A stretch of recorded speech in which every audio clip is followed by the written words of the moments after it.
Tonight, we're live from the WWE ThunderDome.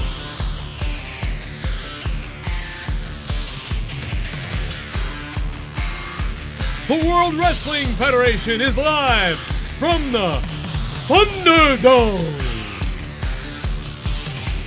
It's out of nowhere.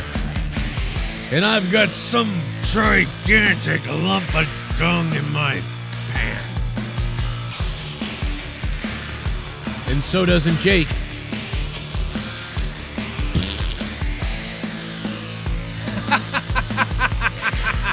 ThunderDome.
This is War from the ThunderDome.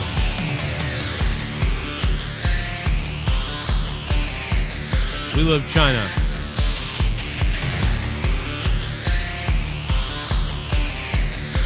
We love China. The country.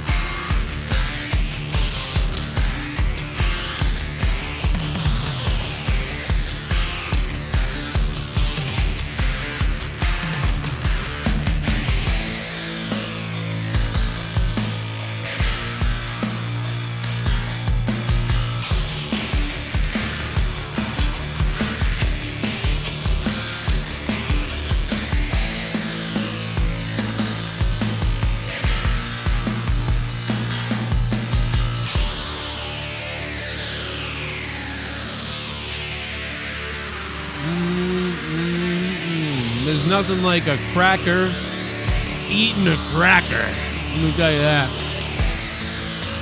Jake, there's nothing like a cracker eating a cracker.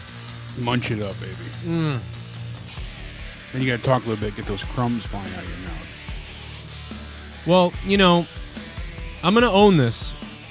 I don't mean the crackers. I'm gonna own, and I don't mean people either by saying that I'm a cracker. But you know, I'm gonna own.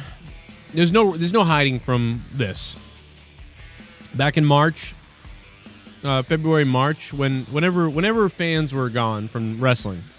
March. Back in March, I said, you know, they should put tablets in the crowd. They could put tablets all over the place with people's faces live and make it seem like there's people there. That was March, and basically they've done exactly that. And so I'm not going to now make fun of it and be like, oh my God, it looks stupid. It's going to be crazy. Oh my God, this is worse. This is worse than it would have been. Like, what am I going to do? Why would I do that? So I can't hide, bro. This was one of my ideas, and they're doing it. And so we clearly broke this all down. You had this idea, and we really elaborated on all of it in full detail.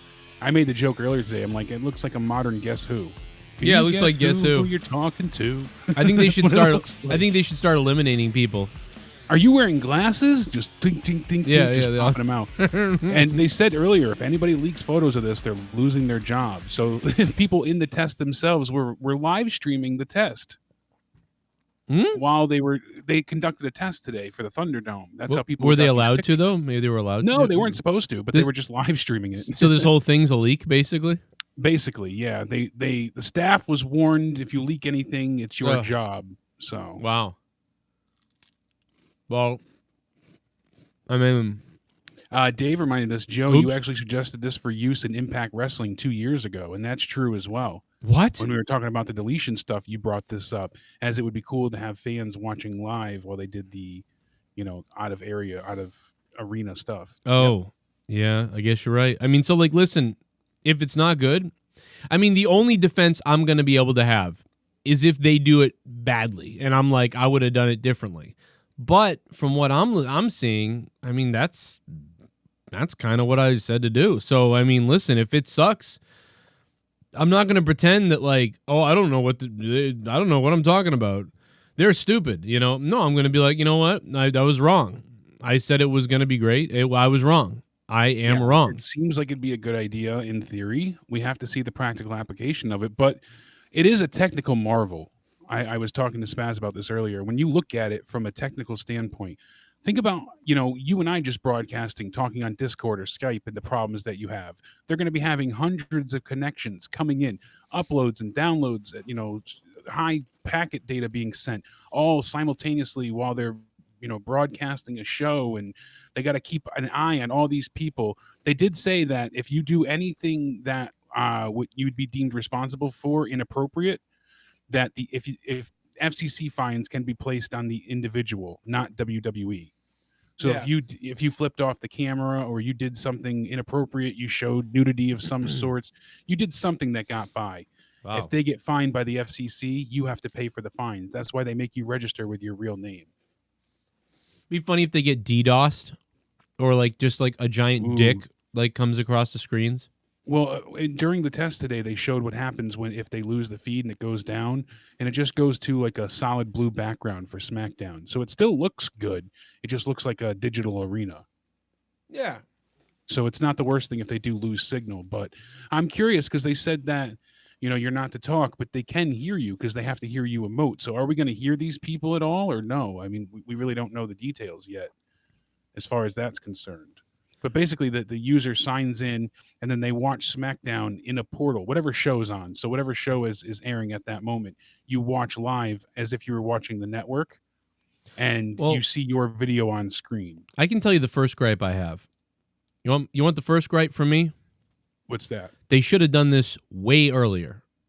Like I said, this in March. Should have been attempted months ago. So this is a great example of WWE, again, too far behind the ball. AEW is already putting fans back in the arena. WWE is tickets 15% capacity. WWE is going the other way. 10% capacity at first, then 15%. But still, it's going to be about 500 to 800 fans initially for the first show. So is WWE not going to stick anybody in the crowd? Like we can't stick somebody in the crowd? I don't see how they could because it's all a digital border around the arena. Why can't there be Why can't there be one person every 5 rows, like sitting out there for real? Like, wouldn't that be kind of interesting? I think it would be, but I don't think they want to mix virtual and real. Wow. I mean, they already have like 15 people in their place now. Why can't they put 15 people along with the pitchers? Yeah, you figure that would be ideal as well, but no. AEW's tickets go on sale tomorrow. This is so weird, I gotta admit. It is weird. I mean, my idea was that there would be stands holding up tablets of faces. So, I mean, like... So they just made a digital board instead of having tablets. So. Wait, I think there was one point in my rant that I thought about that. Like, well, they could just put up a digital screen and square everybody off.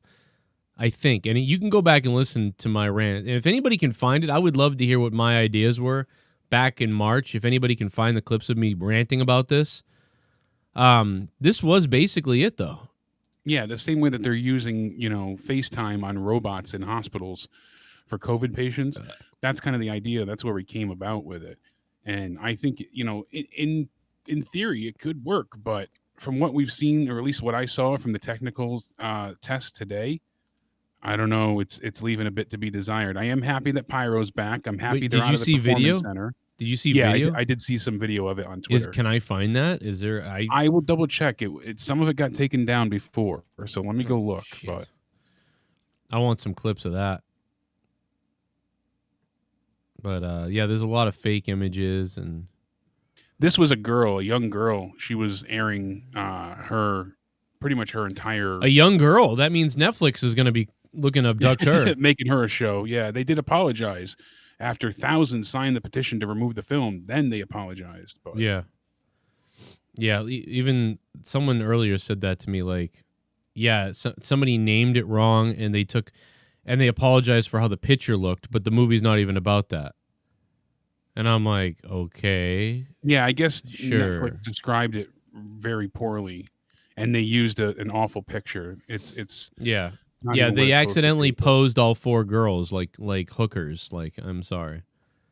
Yeah, we made a mistake. We knew they were trying to sell sex. And then in the description even wrote like coming of age and stuff. Like, what does that mean? They're 11. What do you mean coming of age? Like, I don't know. They just wanted to say coming. They're fucking sick. But no, it's I found one video. It's not the one that I saw before, but you can see what the user sees and how it looks. So let me send this to you quick. Okay, cool. I mean, I figured they were all gone, but might as well take a look. Wow. Look at this. I mean, but honestly, dude, it looks kind of cool. Like, I mean, we were saying this back in March, like, put him in the video game. A very unique look. We were like, put him in the video game, put up green screens and like put crazy backgrounds in the background. Like you could even green screen a fake crowd, like a crowd, and put a crowd. They could do all kinds of things. And, I think that people would be really happy. We're going to get to predictions coming up in a few minutes. Everybody with a lot of news. Then we're going to do predictions. There's just so much. You donated $50. Whoa. I'm gonna take my dick out because you donated $50. You donated $50, motherfucker, boy. I'm a rich motherfucker. D. Welsh. Time for Welsh to start out of nowhere. I'm sending a goddamn warning to that faggot boy Drew. Oh. Tomorrow, Welsh becomes the 6-time reigning defending undisputed champ. Oh my God. Damn.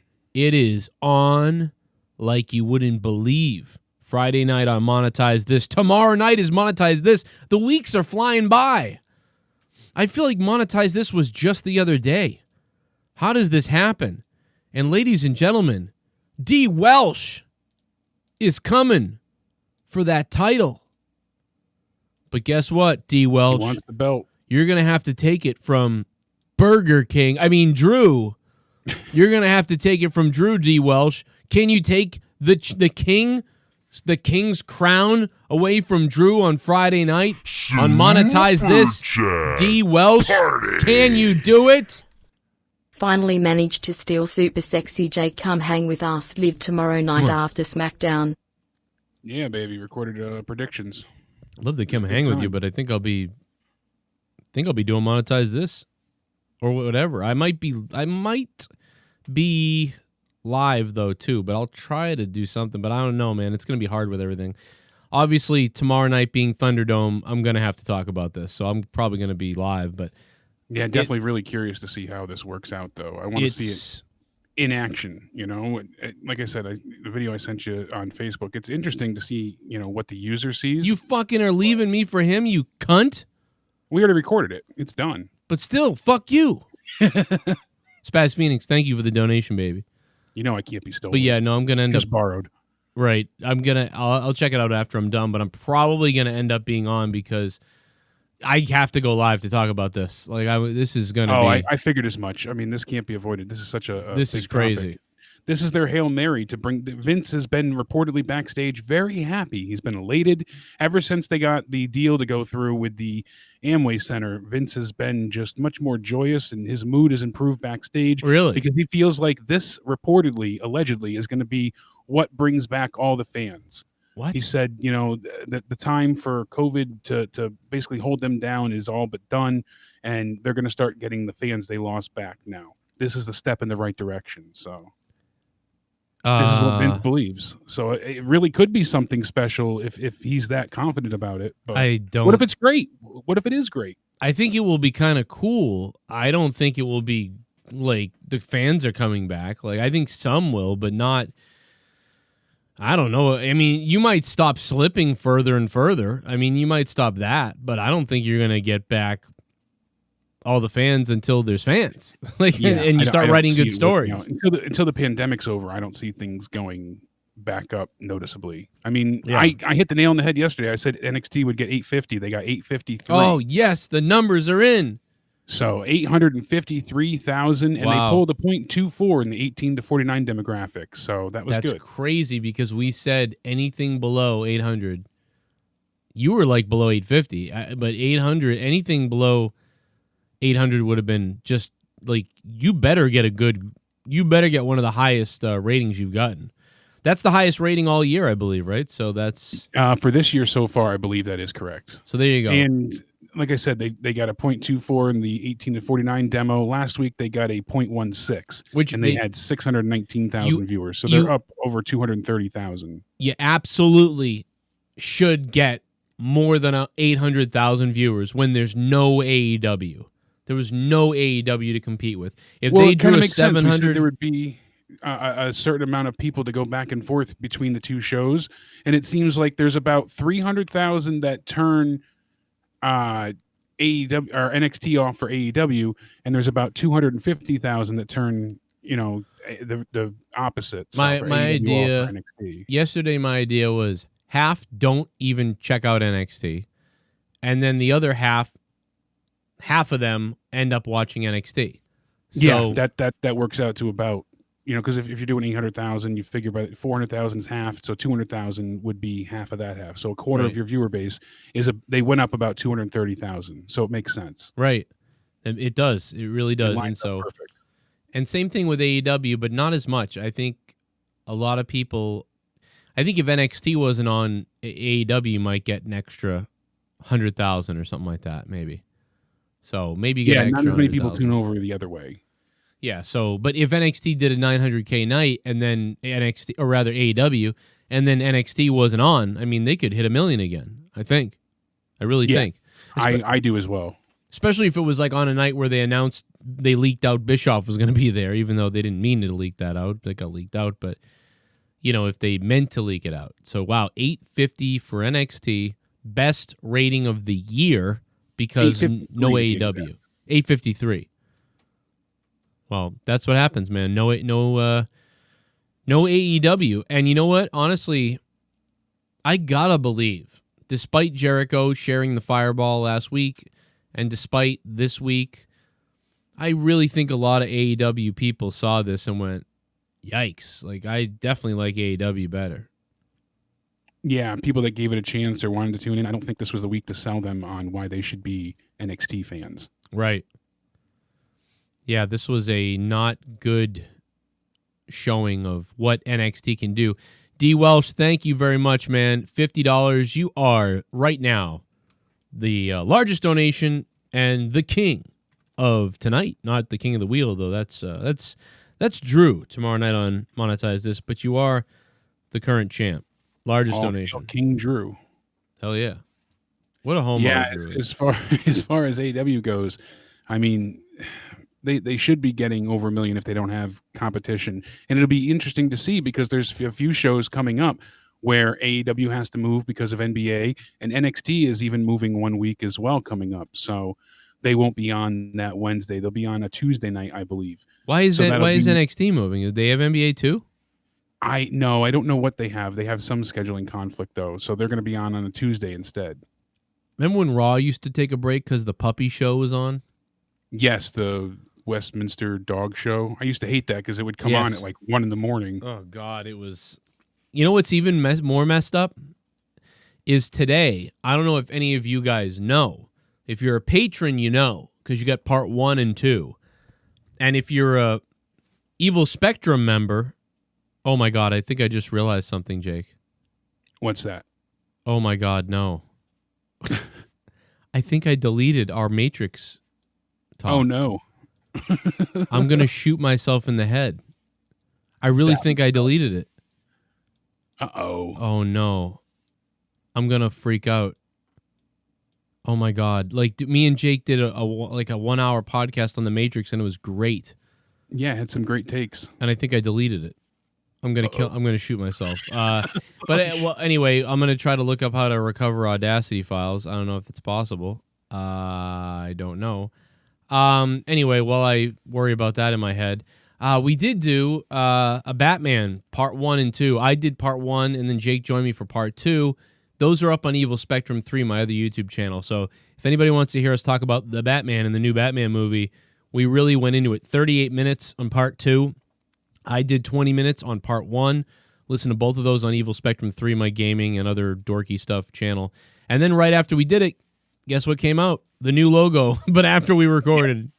Right after. It was moments after. I said, you son of a bitch. Isn't that hilarious? It was like minutes after. I was like, what? It came out right after we got done.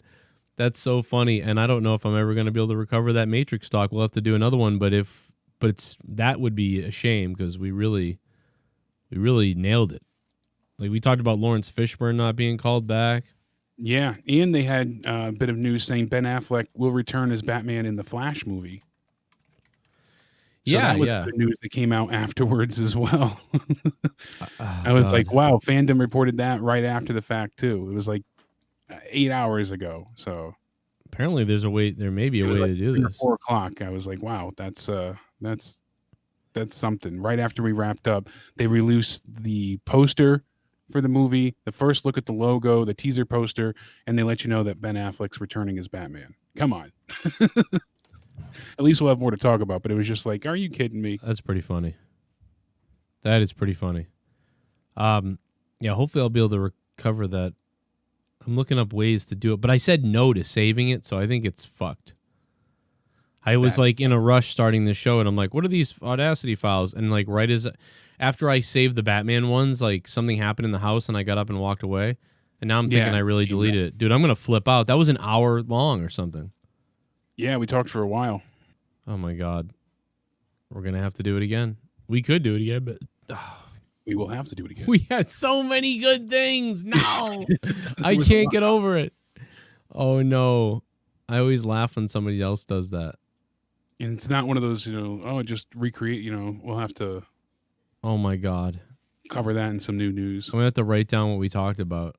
It was so good. What? Jake, I'm like I can't even get out of the funk right now. Just devastated. I'm in a devastated mood now. All right, we'll make a better one. We'll have to record a better version than what we talked about. We'll be even more prepared, and we'll have more information. Oh my God! You ever get excited when someone does a podcast that you like, and their podcast comes out, and they start with, "So we already did this an hour long, and we forgot to record," or like something like that. And you're like, oh no, like I'm dying for this, and now they sound like they're miserable. But like I don't know that, so just do it again. And thank God, usually they do a good job. So, but it's just like I'm in that mood right now where I'm like, oh no, I'm like, well, what mood I'm in is a bit perplexed because it seems that Shane McMahon is in consideration for the lead writer position on Raw now. And what's going to happen to Bruce Prichard? I imagine he would just. Bruce Prichard said that he'd like to lighten his workload not that long ago. He said he's been struggling with the long hours in an interview recently. Already, Bruce?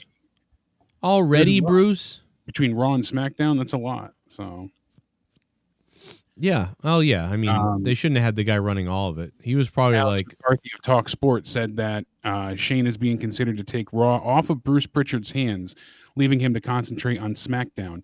Bruce Prichard is making no secret about the fact that he'd like to lighten his workload. He's struggling with the long extended hours.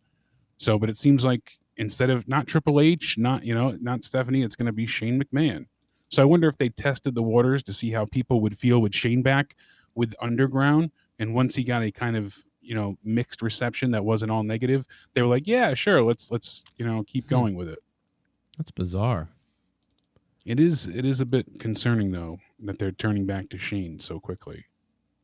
But it's like before where everybody was grouchy about Shane, it was like they were grouchy about him as an on-screen character. An on-screen heel character. Right. That didn't lose, that never got his comeuppance, that never got beaten. He won at how many big pay-per-view matches straight through? He beat The Miz twice or 3 times, beat him at WrestleMania, beat him afterwards. Then he beat Kevin Owens. I think he finally lost Daniel Bryan and Roman Reigns and those kind of things. And Undertaker, when they teamed up, Undertaker and Roman Reigns teamed up, they beat who was it, Drew McIntyre and Shane. But besides that, Shane hardly ever lost. He's Mr. Best in the world. He's, it just got sickening because he was constantly in your face and down your throat. Yeah, so this is different. This is like he'd be actually creatively in charge. Yes, him being backstage, not as an on-screen talent, being the authoritative heel manager would be a good thing, I think. Because I don't feel like anybody really wants Shane on television in an authoritative role. Huh. Yeah, I don't think think so either. Yeah, and what he's doing with Raw Underground, the first week I was like, this is different. I don't hate it. The second week I was less thrilled with it. As of this week, forget it. I don't know what they're doing with it. What are they going to do? They're going to add a Raw Underground title? That's foolish. I liked your idea of at least putting money on the line, have there be some stake, something, make there be something as motivation for people fighting each other. Even if you're going to say pride's on the line, they say there's no rules, but then if you fight off of the ring mat, then they stop the fight. So there are rules. The ref can stop things. Like it's very ill-defined or not defined at all. They have to be very clear and concise with this. Let you know what's what. If there are rules, what are they? Why does this exist now? What is the point of this? Why are wrestlers willing to get their ass kicked here? Is it just for TV time? Is it for money? Is it, give us something. Add a bit of character to the Underground. I am now watching the video of the Underground. Let me see. Of the Thunderdome, you mean?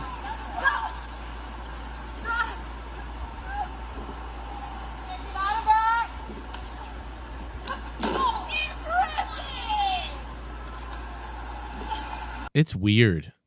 It is weird. Yeah, like I said, so I want to see it when it's actually being... It's like people are watching you put clothes on. Yeah, it's a Wow. Zoom call with a television show. It's just awkward though. Oh, it's awkward. This is weird. I mean, it's the noise that's missing. That's the problem. It's the sound of the noise, the crowd. That's what's missing.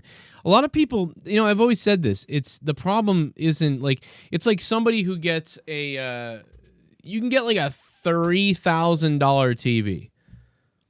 If you don't have great surround sound, it doesn't matter. You can literally have a junky $600 or $400 40 or 50-inch TV. If you have surround sound, it feels amazing. This looks so cool, but there's no sound. And I'm watching it. I don't even want to play it because I don't know what kind of weird WWE thing, whatever. So I won't play it, but you can see it on Twitter. Yeah, because they had developmental and NXT stars coming out to the regular entrance music of stars, and this way they could just test it and see how it worked.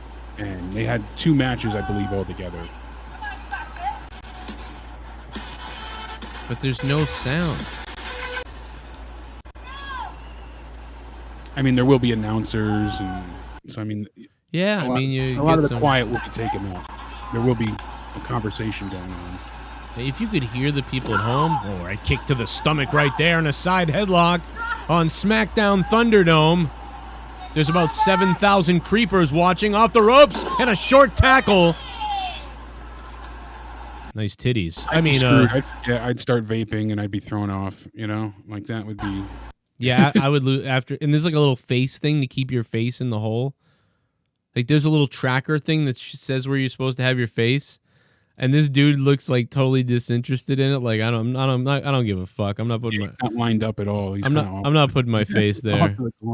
Fuck this. I'm not gonna put. The lines are there, but I'm retarded, so who cares? But it is interesting that they did say that any violations you're fully responsible for. So, and those fines are hefty. Those are no joke. Those are thousands and thousands of dollars. So, they never got mine. It's Money in the Bank. They never got me fined. I wonder what the difference is between a virtual audience and an in-person audience. You can't get them in. I mean, I think if you. No, I'm saying like as far as you're right. I mean, like, what the hell's the difference? I mean, and back in the day, women took their tits out on Raw, like and stuff. Yeah, it wasn't a common occurrence, but it did happen. Dude, oh my God. Leaping lizard. Oh my God, dude, look at this. Like I said, it's Guess Who. Oh my God, dude, I'm gonna die. We got the Thunderdome. Oh my God. WWE stealing Joe's ideas again. Maybe I don't want this one. For fans to be able to come back, that was their problem. You know, Cody said, "Why did WWE not bring back real fans like AEW?" I think they've wanted to for so long, and now they're tired of will they, won't they kind of, stop, start. Yes, you can bring some people in. Oh no, now there's a COVID outbreak. You can't. They're tired of all this, so they want just a surefire way to have fans, air quotes, the best they can. So this is their alternative answer for the meantime. I don't think they're going to go and start selling tickets anytime soon. But again, I think that I feel like they're too late. I feel like this should have been done way back when. Like I just can't get over that. I feel like it's too late. I feel like it should have already been done. Yeah, this should have been done. They should be bringing people in at this point in time. Yeah, I feel like they should be working at getting 30 to 50 people in the crowd instead of now they've gone the complete opposite way. I mean, I'm serious, because AEW is trying to bring people back. And while I like this idea, I liked it in March when I said it. March, April, May, June, July. I said this 6 months ago. 6 months ago. Is that how long it takes, the people listening to my show to run it up the flagpole? 6 months? March. Yeah, there's so many moving parts and stuff that I really think it just takes them time to, they have an idea, then they have to implement it, then they have to get board approval, creative approval, Vince approval, then they have to actually implement that idea again and get it developed, then get it approved again, then build the technology or lease the technology. There's so many steps. And that's why AEW's got the benefit there to be more streamlined, because they're not publicly traded and their revenue source is pretty direct. So if they want to do something or create something, they can just go and finance it themselves. WWE has to get everything approved. Somebody said they're copying the NBA. Yeah, it could be just that they're copying the NBA. Maybe that's what it is. They stole the NBA idea, and they didn't listen to my show back in March. Well, the MLB was doing, the digital. The cardboard cutouts. Remember the cardboard cutouts? Yeah, first the cardboard. Then they had, the MLB was doing their digital crowd with the green screen stuff. We were on this back in March, all right? We were on to this in March. So how does people not figure this out way back when? Yeah, we've been saying this for a while now. March. It's fucking. They should be doing something with the fans. Almost 6 months later. I mean, how do you not? Now I guess it's a good spectacle for SummerSlam. It is a way to help kind of generate buzz. So maybe it'll work for them by them waiting. Yeah, but it would have helped them stop the bleed of viewers. Slowly going away if they did this back in March, because they've lost so many viewers since then. They should put some cardboard out there and just have somebody choke the guy out. Who gets to hold the signs? The fan signs? Like a winner, like a Make-A-Wish kid gets to hold a sign all by himself out there. That's how it goes. Fuck it. You know what I mean? If he's going to go anyway, I mean, just let the kids, whatever. Yeah, let them have some There's fun. never been more time to get all the Make-A-Wish kids out there. Yeah, that's a great point, because think about how many wishes aren't being granted right now. Too. Yeah, bring them out to the Thunderdome. Every 15 feet or 20 feet, put a kid in the front row. That's a great idea. And then amongst our digital viewers tonight are a special group of 20 kids from the Make-A-Wish Foundation, all surrounding the ring in sectioned off areas. And they'll have a little plexiglass between, and then a kid, and then plexiglass. But, I mean, who cares anyway? But then have all the kids. That'd be really good. I think why not? Fuck it. Yeah, I think that could work. Let them in for free. You know, they're whatever. Let the kids in, man. They're going out, man. Give these kids something fun. You know what I mean? Someone's got a tumor. They're not going. You know, they got 5 weeks left or 5 months left. Bring them out front row. You know, put them in the goddamn. Put a couple of them at ringside. Fuck it. Put them at the fucking corners. You know, I mean, put a shock collar on them so if they get a little crazy, like, I'm going to run in the ring, who cares? Shock them, you know, they fall over, Just keep them in line. drag them back to the chair. Yeah, and let the kids have fun. Like, fuck it. Where's the Make-A-Wish? This is a great idea. I had another idea, WWE. I like this one. Bring back John Cena, 2 for 1. And if more they wishes. bring, and then there you go. Let Cena sit in the front with him. Watch Raw with Cena in the front row. That would get some viewers to tune in. That'd be kind of cool. Listen, nobody would argue with this. Like, we're ready to go with this. I'm ready to act on it. Super Chat Party. It's Spaz Phoenix. Velveteen Dream won't be able to make it to Takeover. He's stuck in a room watching cuties. That's a great point. The cuties are girls, though, so that's the problem. But, you know, maybe Velveteen Dream will reemerge when they announce that they're going to have Make-A-Wish kids at ringside. So you may get your wish, Spaz. Velveteen Dream. We really got to stop, though, man. I mean, apparently he didn't do anything. You know, I mean... Well, that was one of the things I was going to get into. Yeah? And fans, you know, I told you earlier, fans changed his name on Wikipedia from Velveteen Dream to R. Kelly Jr. Oh, my God. That's not R. Kelly Jr. That's not bad. I saw... On Reddit, I saw N-word pedo. That is considerably worse. Yeah. I mean, that's not that bad compared to what I saw. I mean, you know, and like, how come they don't do that to the white people? You know, the white people, why didn't they call them honky diddler, you know? And he's very young. I mean, he's only 25. So I love Velveteen Dream. I mean, I loved him. I love him. I think he's okay. If he didn't touch any kids, he's all right. But they're saying it, man. I don't know. These people won't go away. I'm telling you. Well, it ain't going to end. Here they have the breakdown of the timeline of events on Ringside News. So we saw in April, young fans came forward saying that he was DMing them explicit material, including nude photos, and an audio clip asking what school do you go to was released. He publicly addressed the situation. He admitted the photo was of him, but he claimed that the photo was sent from his account without his consent. Then his initial accusers vanished. Right. Everything seemed like it was going well. Right. Then the speaking out movement happened. More accusers came forward. One of the alleged instances said that he's a groomer and a child predator. You know, a lot of this is what we discussed. Then he gets into the car crash. That's when Triple H claims that's the reason he was off NXT for so long, was to heal from the car accident, and that he was back, you know, as soon as he was able to. Triple H said that an investigation came up with nothing, and Dream's most recent accuser is still around and did not vanish like the others did.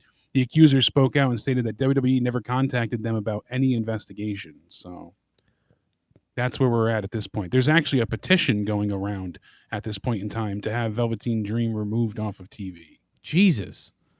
Listen, if the guy did something, call the police. Get the FBI. Otherwise, shut the fuck up. Where's the FBI? Did he do something? Where's the cops? Where's the police? Yeah, it says right here, fans start petition for WWE to fire Velveteen Dream. But where's the police? Where's the FBI? Where's the, what did he do? Hashtag everything that I read to you. So, you know, But hashtag fire Velveteen Dream broke out on social media. It was trending. The petition is gaining momentum, Joe. So but why aren't the police going after him then? That's what I'm saying. That's because why it ain't true. WWE needed to get ahead of this and have a full-blown investigation that was open to the public to let them know, or at least to open enough so that you can see that things were actually being addressed and taken care of, because these are very, very serious allegations. You're working with children in wrestling. You know, that's a good core portion of your audience. You don't want someone that's an alleged groomer to be around, you know, an audience where children are one of the main focal points. I want to see proof. I mean, I want the cops to see proof. I don't even believe he did it, really. I don't believe he did it now either, because if he did, the cops should be investigating him, and the FBI would be after him. I don't want an iota of doubt to be presented at all. Yeah, I'm done with it. Call the police. Where are the police? Where's the investigation? Call the FBI, call the police. Otherwise, shut up. He didn't do anything. He didn't do anything. Unless the cop, if he did, the cops would be there. There would be proof. The parents would you'd be in trouble. Just like Enzo. Oh, yeah? Call the police. Guess what? They did. With Enzo and Devlin and a few others. I can't remember the other individual who had the altercation with his wife. But, they were all immediately let go instantly. So I think some people feel like, because Dream wasn't let go and then, he could have been brought back. But the fact that he wasn't let go immediately shows like favoritism for him. Yeah. And some people think it could be just that he's high up in favor with WWE officials and Yeah, NXT. And other people believe it could be a race issue. Just, he's black, getting special treatment right now with everything that's happening with because you know what, though? I don't believe that. Because I don't either, if but you're, these are the facts being presented. If you're black, you still end up getting in trouble. Now, you can definitely get away with crying about some things more than other people if you're black right now, but you can't get away with doing something wrong if you're black. If you're Mr. Melanin, what's his face? Nick Cannon got canceled. Jamie Foxx had been in trouble. Who's somebody else? There's somebody else that was in trouble too. And I can't remember. And then there was Jussie Smollett. See, Jussie Smollett lied, and he got away with lying at first because of his being gay and black. But when the truth came out, he was in trouble, kind of. The people that all said he did nothing wrong originally didn't have to apologize, but whatever. The fact is the guy lied. So I don't believe that. I think if you did something, it doesn't matter what color you are, green, purple, or nothing. You are fucked, especially if you fuck with kids. Nobody will have your back. No black person, no white person, no Asian person. Nobody will have your back if they find out you're trying to diddle little boys. That will never work for anybody, so I don't believe he's getting any special treatment. I think WWE is treating him special because they love him, just like they would treat a white guy special. So I don't think that WWE is treating him any... I think WWE might be treating him special because they like him as a wrestler and he's their guy, whatever. They don't think he did it. But, and I know this has nothing to do with you, I'm just kind of ranting here. That Velveteen Dream, if he did something, let's call the cops, parents. Let's call the FBI and figure it out. If he did something, he did something. Then bring it on. Right now, fuck this. I'm done with the Velveteen talk. I'm done with the Velveteen's a pedo, creepy. No, fuck you. Bring me the proof. Bring me the cops. Bring the investigation. Because if he did this, he's getting investigated. And if he's not getting away with it, he's not big enough in Hollywood or something like that to get away with this. And I can see him winning Sunday. He'll go over just because it would be a PR fiasco. Bill Cosby's sitting in a jail right now. Yeah.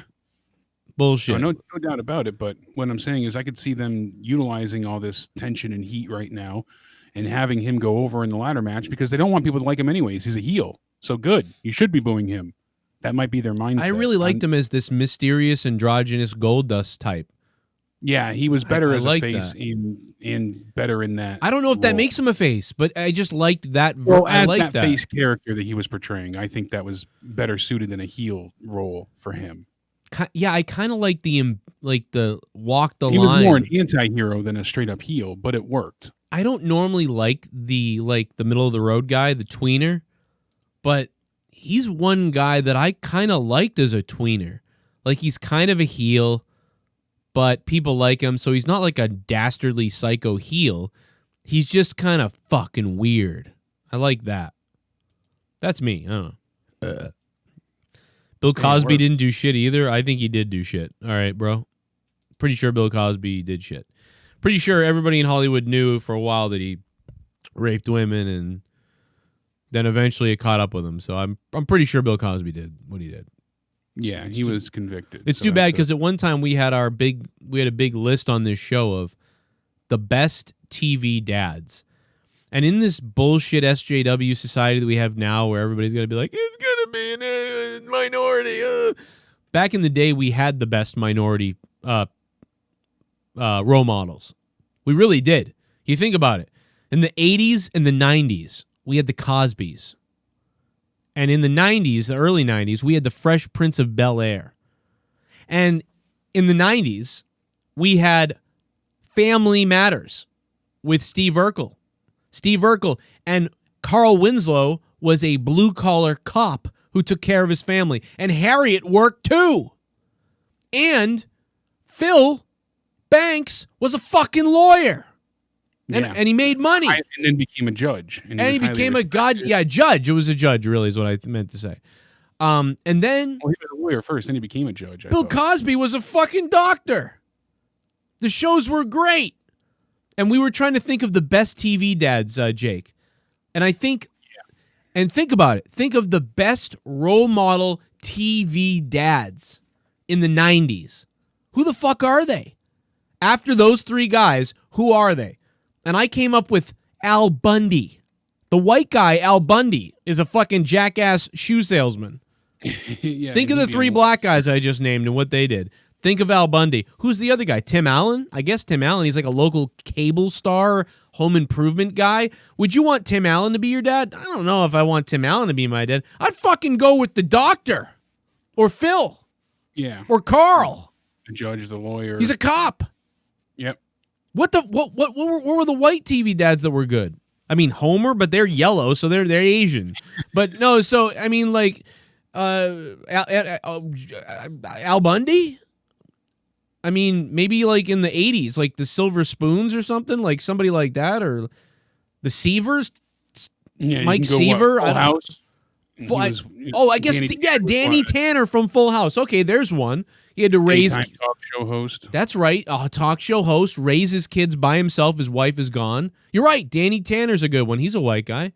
So there you go. There was one. There's got to be a couple others we're forgetting. But anyway, the fact of the matter is,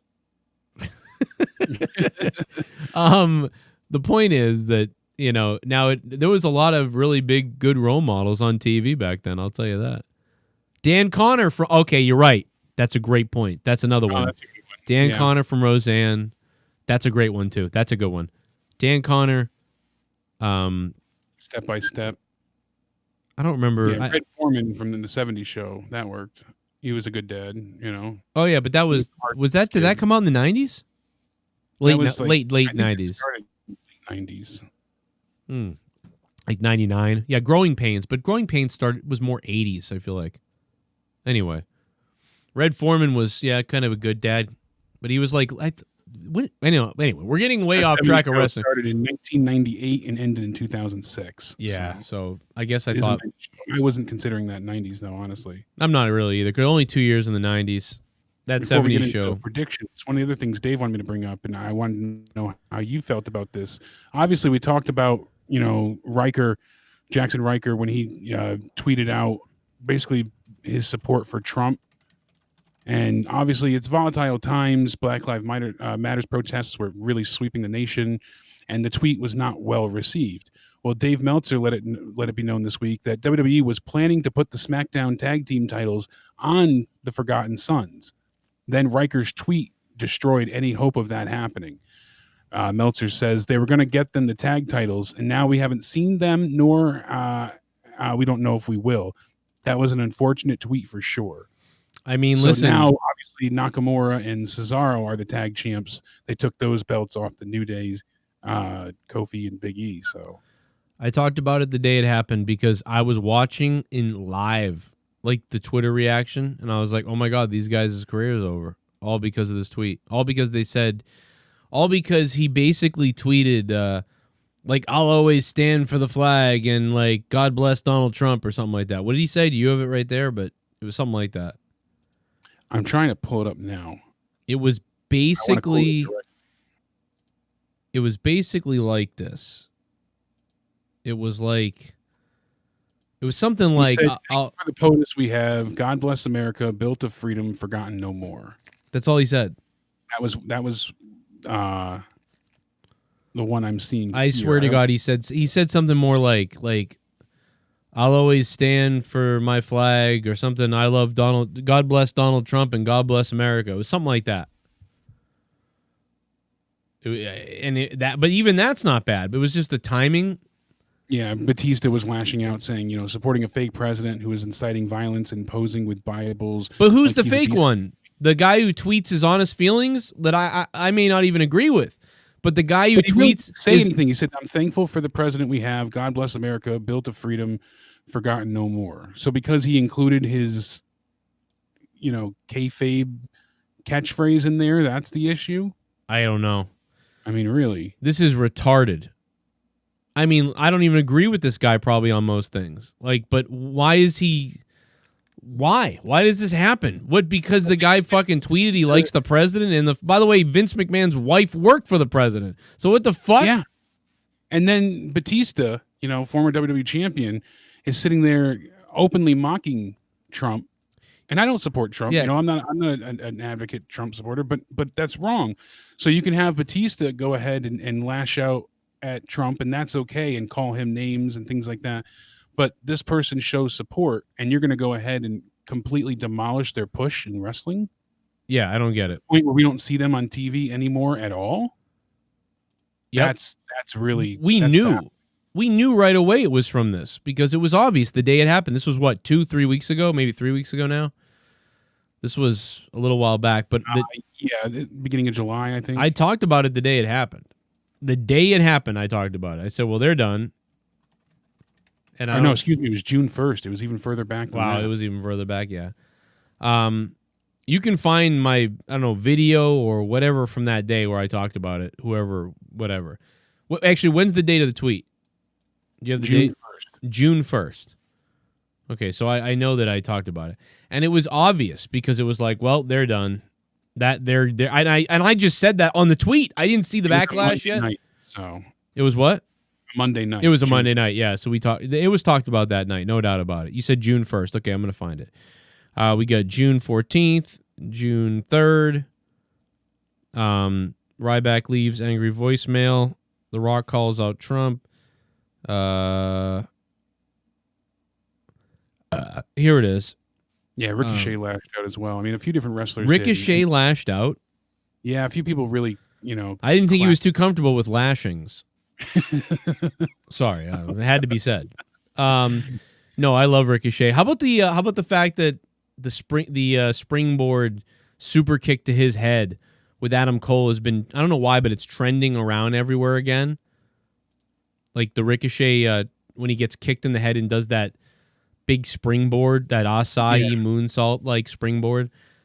So good, so well done. Ricochet is just underutilized, gets utilized like shit. Ricochet should be wowing people with these great like matches, showcases, and they can't even do that for Ricochet. So poor Ricochet. But then again, he probably should shut the fuck. I mean, everybody should just shut the fuck up. I mean, also, there's a part of me that like, if I was the Forgotten Sons guy, I'd be like, I ain't fucking touching Twitter today, or this week. Like if I was him, I'd be like, I'm staying off Twitter for a week, at least. Because if he tweeted that a couple weeks later, I think it would have been all right. But because he tweeted that during all the crazy, it's like, I don't know. You would have thought that he tweeted out the N-word or something like that. Jesus Christ. Are you serious? Batista's a bitch, by the way. Why don't you go fuck some little kids with all your other friends out in Hollywood, Batista? You big fucking lump of shit, Batista. Batista, why don't you go fucking... Before said Batista's daughter has a sex tape out there. I wonder if he, is going to address that. So what? How old is she?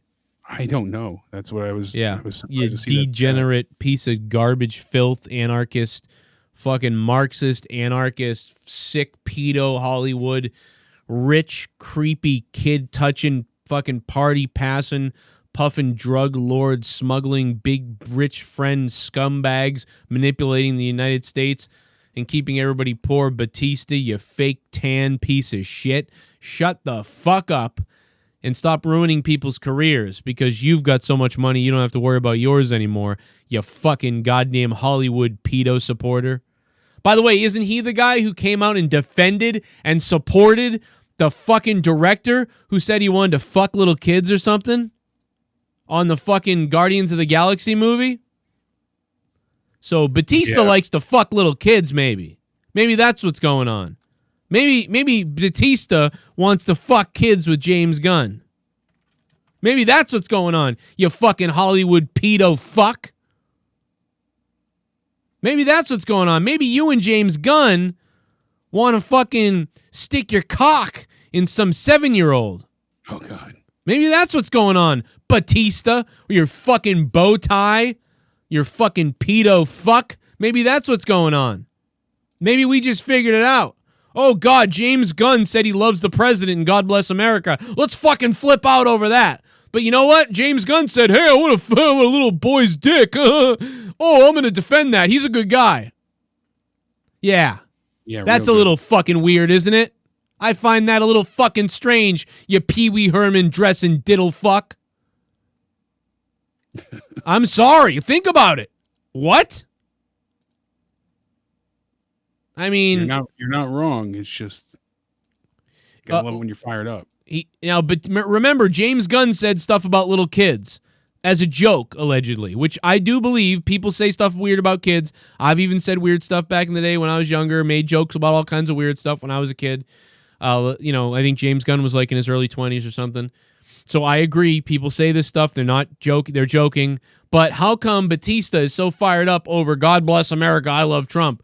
But I will have more to say, but James Gunn is one of the most loving, caring, good-natured people. Yeah, so aren't a lot of diddlers, by the way. That doesn't mean anything. I have ever met.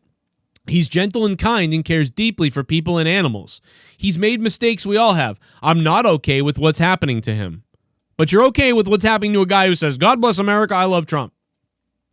You're okay attacking that guy and that guy losing his job. So, yes, now we need this guy to lose his job from the Forgotten Sons because he said, God bless America, I love Trump. So he needs to lose his job, according to Batista, and he needs to be fucking just screwed over and everything else. But, oh my God, James Gunn said, what the fuck did James Gunn say? We should probably find out what James Gunn said about kids. James Gunn, weird about kids. Let's find it. If it's not erased from the internet. Here it is. Here it is. So remember, God bless America, I love Trump, that's bad. But I like it when little boys touch me in my silly place. Yeah, video, 100 pubescent girls touch themselves. That was one of the things he tweeted. Another thing he tweeted, the Expendables was so manly, I fucked the shit out of the little pussy boy next to me. The boys are back in town. Laughter is the best medicine. That's why I laugh at people with AIDS. Well, that's kind of funny. I'm doing a big Hollywood film adaptation of The Giving Tree with a happy ending. The tree grows back and gives the kid a blowjob. Wonder which Disneyland character would be great or would be the worst to get raped by. I think it's Goofy, but Sleepy would suck too. I mean, dude. Just made a joke about ass raping my friend when she was asleep. I mean, there's so many deleted tweets here that are just like, oh, all right. Like some of the stuff is funny, but other stuff you're like, oh, okay. And listen, I'm not saying I'm better. I'm just saying, let's not have a double standard here. Batista, Dave. 100 pubescent girls touch themselves. Like, what? The best thing about being raped is when you're done being raped, it's like, woo, this feels great, not being raped. And that was a thought he had. Yeah. I mean, he said, for the record, I'm against rape and baby eating in real life unless you're really, really, really hungry. So, Dave Batista, let me get this straight. What? You're angry at the Forgotten Sons. I'm trying to find the tweet. Oh, this is a good one. The first time I masturbated to Justin Bieber, it was a joke, but now I can't stop. He's like jerk off crack. Thanks, James Gunn. I never heard that one. That's a good one. So I'm just trying to find the consistency here. And I can't seem to find it. Batista, Steve Cutler, and other WWE stars respond blah, blah, blah, blah, blah to, I don't know, this guy. Where's Batista? Where's Batista? I'm trying to find it. I guess I could probably look him up and find his tweets. But my point is, Batista defended James Gunn, saying he's a good guy. Can we get the original? Oh yeah, I forgot about that. He was in defense because of Guardians of the Galaxy. Yes, that's a great point. He wanted the guy to direct it still. And I understand he was trying to be provocative and trying to. I like dark humor. No, I like it too. The point is the double standard. I don't care. Exactly. I can understand making sick jokes, even about kids and stuff like that, because anything can be comedy and whatever. But my point is that this is what was so bad. This is what was so bad right here. Thankful for the President of the United States we have. God bless America, built of freedom, forgotten no more. This is the tweet that, oh my God! Ah! That tore the world down. That tore the world down, Jake. I know we're in a tumultuous and tense standing in our current climate that is. But I got news for you. But that's hundreds insane. of thousands of kids are abducted every year and raped and abducted, and Hollywood has a big thing to do with it.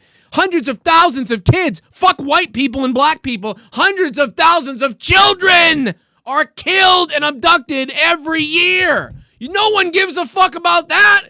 And it's funny. Ha ha, diddle little boys. That's hilarious. Ha ha ha. What did you say about the president? You like him? Ah! I mean, seriously? Right. What kind of sick, debaucherous bunch of fucking cunt fuckers live in this country now? Very strange. And that's true too. Who doesn't make at least one joke that isn't socially acceptable? Absolutely. Oh, dude, I'm not fucking clear of this. I'm a piece of shit, but the bottom line is I'm not double standarding it. I don't care if this guy tweets about the president. I don't give a fuck. Say you love Donald Trump. I don't care. And it doesn't bother me. I might think I don't understand how you can love Trump that much. I don't get it. I really don't. I don't get it. But I kind of get it with his charisma and what's going on. But I also don't get how you can be obsessed with hating him so much either. Like, the Trump derangement syndrome that's going on throughout this country is unbelievable. This guy tweeted that God bless America and the president. And you would have thought he said, hang black people.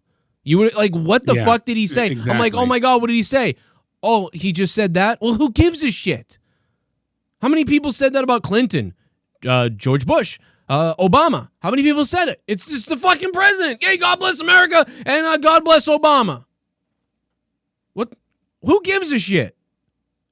How pathetic are people and sad? What the fuck is wrong with these people in this country? Are you serious? Are you going to be okay, you fucking faggot? Are you going to be all right? Like, what is wrong with our country? Anyway, I'm going to lose. I'm going to snap. Communist. No, but you're absolutely right. You're on the right sentiment here, or at least on the right side of history, because like you said, people are defending him because he's just making a joke. That's besides the point. It's the hypocritical double standard nature of all this that's the real issue. Yes. That's my problem. It's back onto the wrestling side of things. Karrion Kross is doing very well in NXT, but people are saying, why did he get the title match so soon?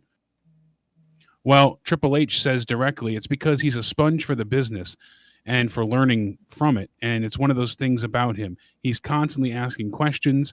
He's a sponge since walking through the door, much like Keith Lee. Everyone has their own pathway. It's not about getting to things faster. It's about getting to them when it's the most meaningful way possible for them and the fans, but also know when you're going long term. So that tells me two things. He's not just getting the title match because, Seth and The Fiend, we have to throw these two together. Uh-huh. No, they feel that this is the right choice story-wise, and they also have long-term plans for him in the future. So that's reassuring too. Wow. Because it's good when they have plans set ahead for stars, then the storylines are that much more interesting. Yeah, I mean, that's good news for him. But what are they? Absolutely. I mean, we'll get to it when we get to the predictions, but that's what makes me think even more so that Keith Lee is going to get called up. Yeah, I mean, shit, maybe you're right.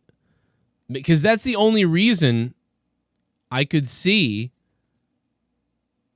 them doing, him losing. Because why in the world would this guy who just won the belt lose?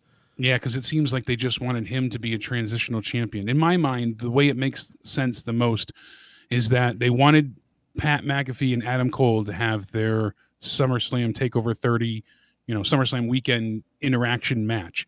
Okay, But you can't have that with Adam Cole being the champion, because then the belt's either not defended or you don't want the belt on the line in that match. So he has to lose the belt before then. And it fits to lose it to Keith Lee. He had a 400-plus day reign. It worked out well. So now Keith Lee is there. He's able to go ahead and hold on to the title. And now he gets to be the transitional champion, as he got to hold both belts. He relinquished one. So that's a big accolade for him as well.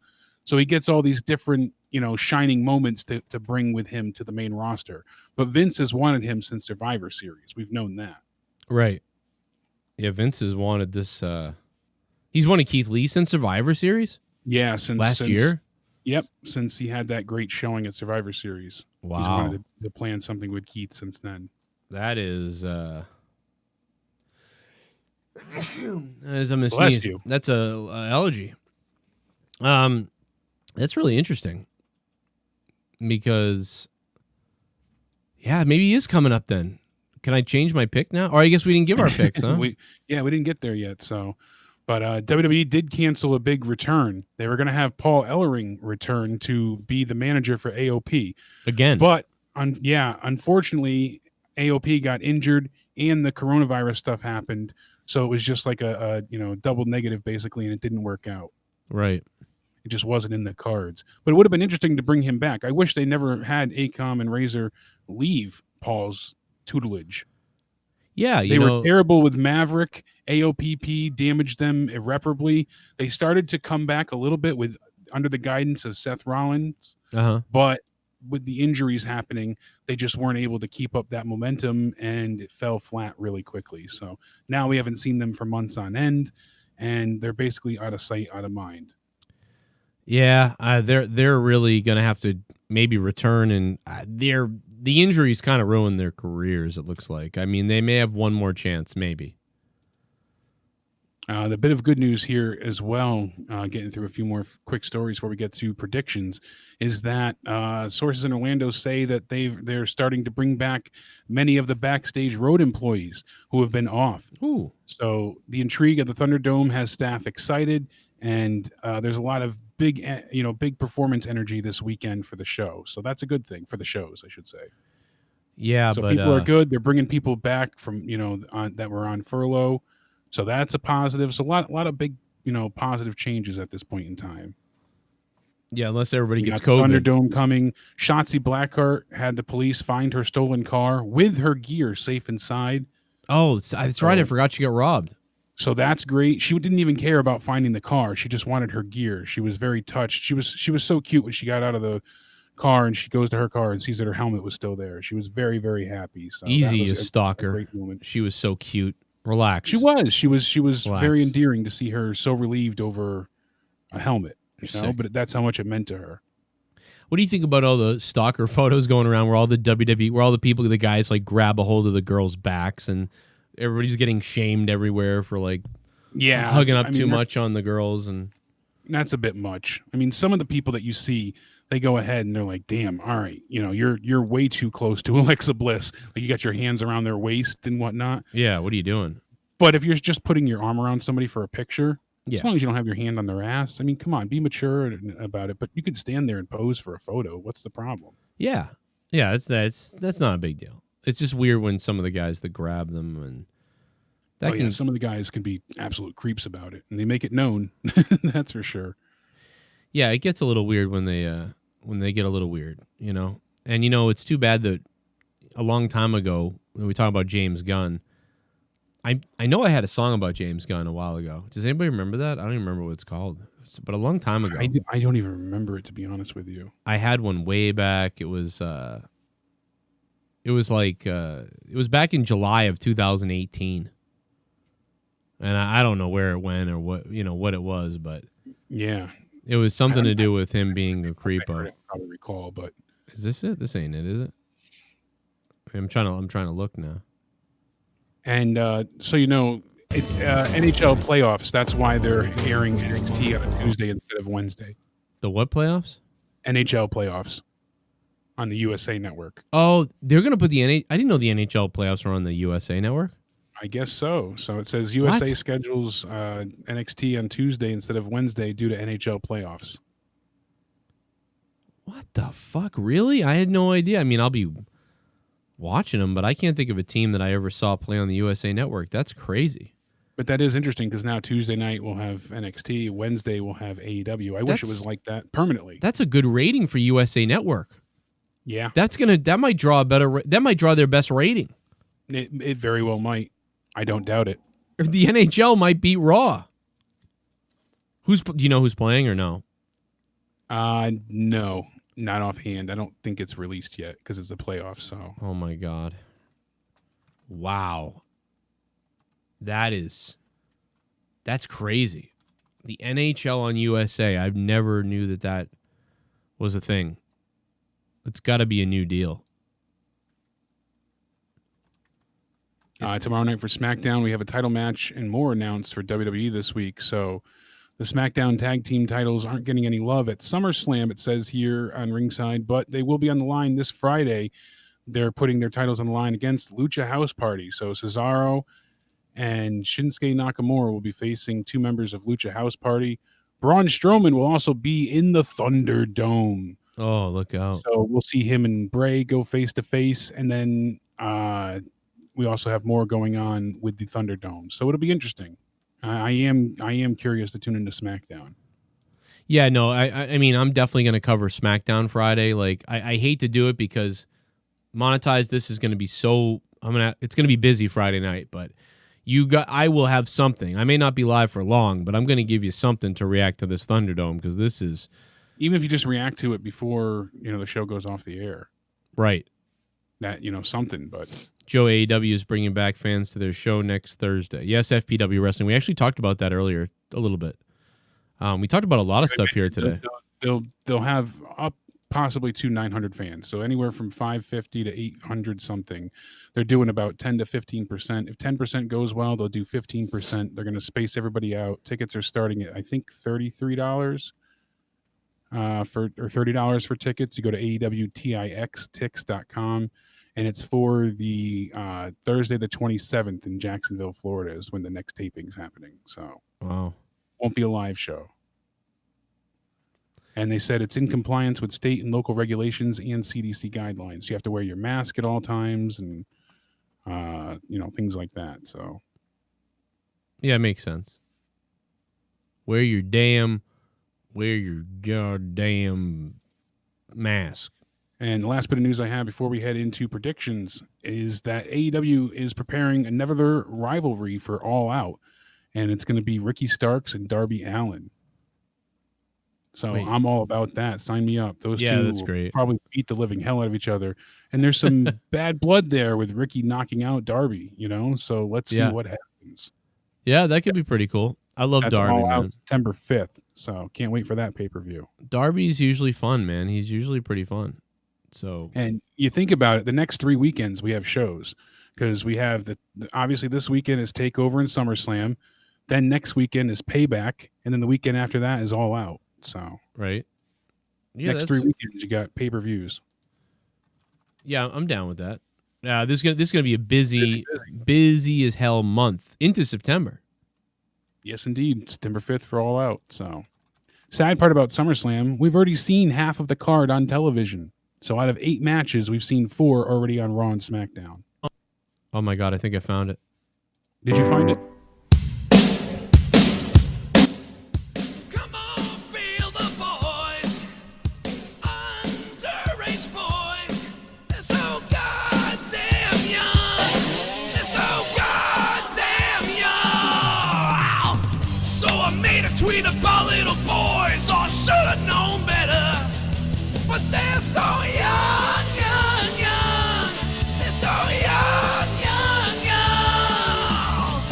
Why the fuck I gotta lose my job as a director? I got an erection from the little boy's heart. Come on, feel the boys. Underage boys. They're so young, young, young.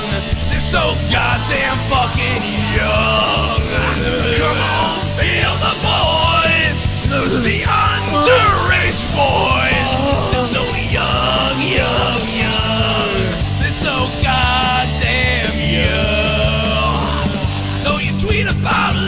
boys, I should have known better. But they're so young, young, young. They're so young, young, young. Republican. What the fuck? I gotta lose my job as a director. Little boys, give me an erection. All right, sorry, but that was it was a lot of fun back then. So I knew I made fun at James Gunn. So we know one thing. I forgot about the Quiet Riot cover until you played it. If you say God bless America, I love the president, you're canceled.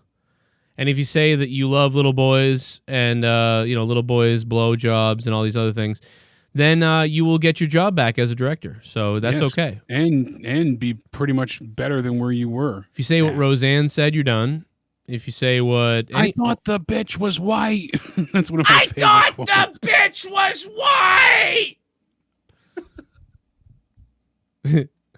Yeah, and you know what's funny is in the season of Roseanne too, they like talked about that type of stuff and everything. It was just so weird how it came out.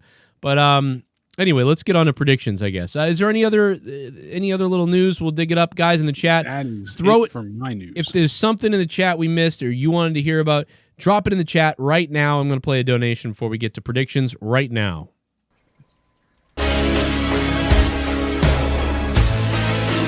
Pussy Lips McGee. My name is Kane and I'm donating.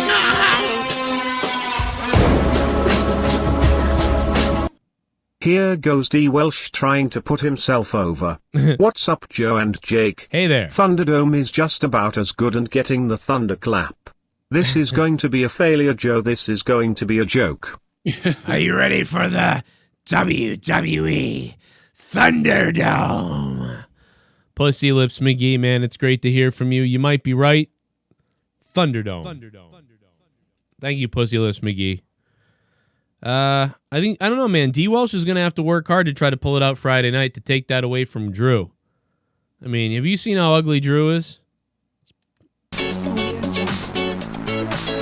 Oh, shit. Oh, no, my God, no! Let's get gay, let's get gay. I want that gay in my face. I want that gay. Let's get gay. It's a party with the gays. I'm in the Thunderdome! I'm in the Thunderdome! I'm in the fucking Thunderdome! Gay. I want that gay up in my face. Let's get so gay. Turkey Let's get Club! so gay. And I love gays in my face. The king can take my balls and place them on his royal chinny chin chin, or at least lack of one. Oh. Also Summerslam. Ha ha ha ha ha ha ha, and so forth. Wow. Black Lab. The one, the only Black Lab 27. Are you saying 69? You want to put your balls on the king, Drew? Is that what you're saying, Black Lab? Chin chin. That's sick, Black Lab. But you know what, Black Lab? You are now the top donator, and D. Welsh is going bye-bye as champion tonight because now the man in charge, the champ, is here, and his name is Black Lab. 27 with the $69 donation. Boom, son. Boom. Thank you, Black Lab. What a drop, brother. We had the $50, now the $69. We got some more coming up from Nick Wolf and some other people, James, and also a subscriber. We're going to shout all that stuff out coming up in just a few minutes, but let's play one more from Freddie Mitchell. Yeah! Freddie! With Ezo, the cops were called, but Ezo got fire for a different reason. Yeah, but they tried to say it was, they just didn't like Enzo. They just used it. Regardless, but still, I mean, more than before we've seen. I would have tried to sue somebody if I was Enzo. I would have sued somebody. You know, like, I didn't do nothing to no one, and I'm suing you. Believe that? RAPE, you in the courtroom. I don't even know. I don't know what I'm doing. All right, let's go, man. Anything you saw in the chat, Jake, that you thought was worthy of commenting on before we do predictions? No, that was it. I've been keeping up with the chat throughout the night, so I bet you have. All the news we've seen so far. You're delicious. You're sexy. I can't believe I lost our 1 hour Matrix conversation. I know. I had put that out of sight, out of mind, but I think I can remember everything we touched on last time. I think thank God you can, because I think I can. I know I don't have a good memory. I really think I can do it, Jake. I really believe. awesome because my memory sucks. Dude, you know what? And right now it's trending that Lawrence Fishburne isn't in the show, so I was excited to get it up because I knew it might get views and stuff, and then I blew it. So Absolutely. random, they did not invite him back. Unbelievable. It's unbelievable. It's such an impossible thing to fathom. Makes no sense. Maybe he's I don't know, man. Maybe his cock was too big. Maybe. Because they like scissoring now, don't they? They felt inferior with a big Johnson. You would think black guy would definitely be back in the movie, but the Wachowskis might be scared of dark meat. Maybe that could be what it is. Maybe just men in general, but Keanu doesn't count. What? All right, let's go. I'm sorry. All right, NXT TakeOver 30. We just had one match added. That's right. It's Finn Balor versus Timothy Thatcher. We saw Timothy Thatcher basically screw Finn Balor against Velveteen Dream on NXT last night. So they set up the match for TakeOver 30. Who cares? Yeah. No, I'm sorry. You just have to throw Finn Balor onto the card, as I said, and it just, I don't know, it doesn't really do much for me, and I'm a really big Finn Balor fan. I think that Balor will win and that they're going to actually build Finn Balor up so that he and Cross can go and face each other soon so they can do a Demon versus Cross thing. That's my guess. Demon. I think they're going to finally build up Balor with a few big wins and then have him face Cross for the title.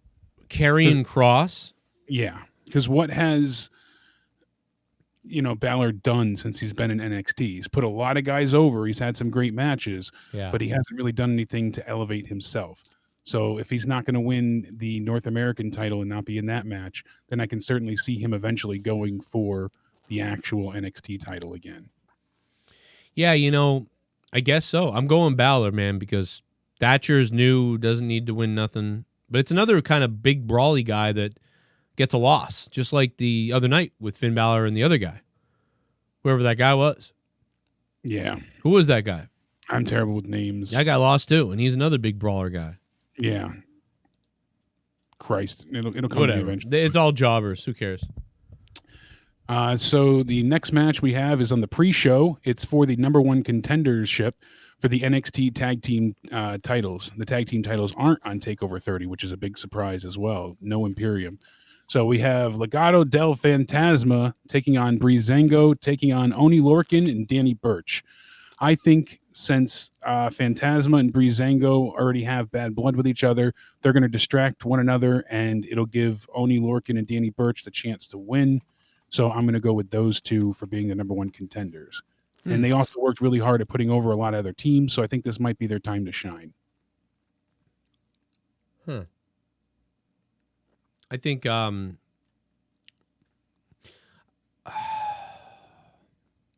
think you're right. I'm going to copy you. Yeah, I just think it makes the most logical sense there, especially since we've seen, Fantasma and Breezango face off so many times recently. Yeah. They would easily distract each other. Oni gets a chance to pick up the work, with Burch and contenders. Man, yeah, they'll get the number one contendership. They could have a good match. But I don't know. That one's a tough one, actually, kind of when I think about it now. It is very tough, but I almost think that they won't because I feel like Oni and Burch, they just always come off as, now they've become these just journeyman brutes who go out and have matches. They never win anything meaningful anymore. They have great matches, and they're usually just there to elevate the other talent. Right. I think that this might be finally their time, though.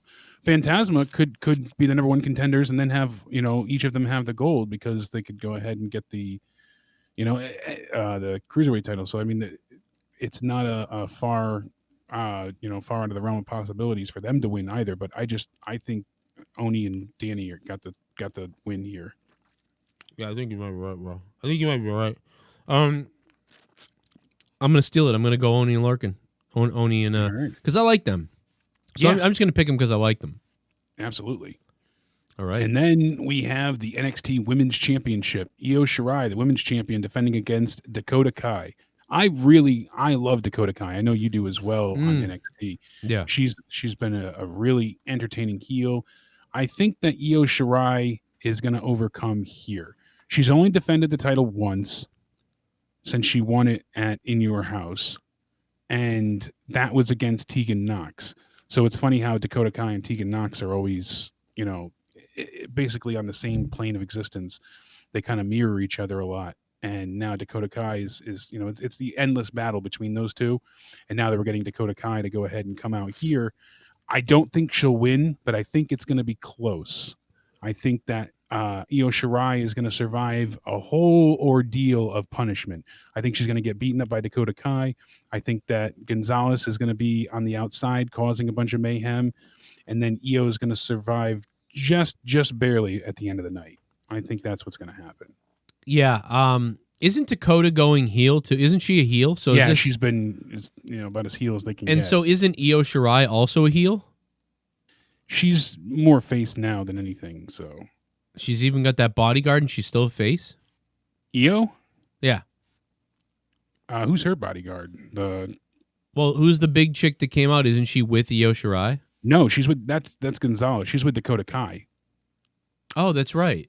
That's why she attacked Io Shirai. You're right. What the fuck am I talking about? I'm thinking about sucking dick for some reason. What the hell? You flipped it. Don't worry. I don't know what's going on. No, I'm just kidding. But no, I don't know, man. Like it seems like, they really beat the shit out of Dakota too. I mean, I keep going backwards. I'm backward. What the fuck's wrong? Io Shirai. They beat the shit out of Io Shirai. So yeah, I think Io is going to retain. I think you're right, and I'm going with Io too because the heels beat her up the other night. So the heels are she's going to win tonight. She'll just look good in victory by overcoming the odds. I think that's what they're going for. This is a total overcome the odds. All the things are stacked against Io Shirai. Because Dakota Kai versus Io Shirai right now, I would say obviously Io Shirai wins. Dakota Kai with the muscle in her corner, okay, now everything's even, but still I think Io Shirai wins. So you're right. I'm going Io Shirai as well. I could see Candice LeRae taking the belt from Io Shirai, but that'd be later on down the line. Yeah, just to put it on a bigger heel or a real big heel. Yeah. Yeah. Next up, the NXT North American Championship. It's vacant right now. So we have Bronson Reed taking on Damian Priest, Johnny Gargano, Cameron Grimes, and Velveteen Dream. I think Velveteen's going to win this match because it's a PR disaster. They're going to go ahead and have a ton of backlash, but he's a heel, so they want the backlash. I feel like they're doing it intentionally. And it's a ladder match. If it wasn't for all of it's a ladder match, and Dream just returned. This is going to give him a bunch of momentum to get the belt back that he lost. So I think that this is a pretty solid victory for him here. You know what? I think it's a dream come true. That's what I think, Jake. I think it's a dream. I wish I could enjoy it, but I'd like to enjoy his return. But with all of the crap muddying the waters right now, honestly, it's nothing but a big distraction. So the fact of the matter is, Jake, I'm so popular that even the children like me. And I give back to my followers. I give back to all the peasants out there. I give back to the audience of adults when I perform in the ring. And how do I give back to the children? I read them a bedtime story. And when I'm done reading them a bedtime story, I say what I mean. And I mean that dreams come true. Slurp it.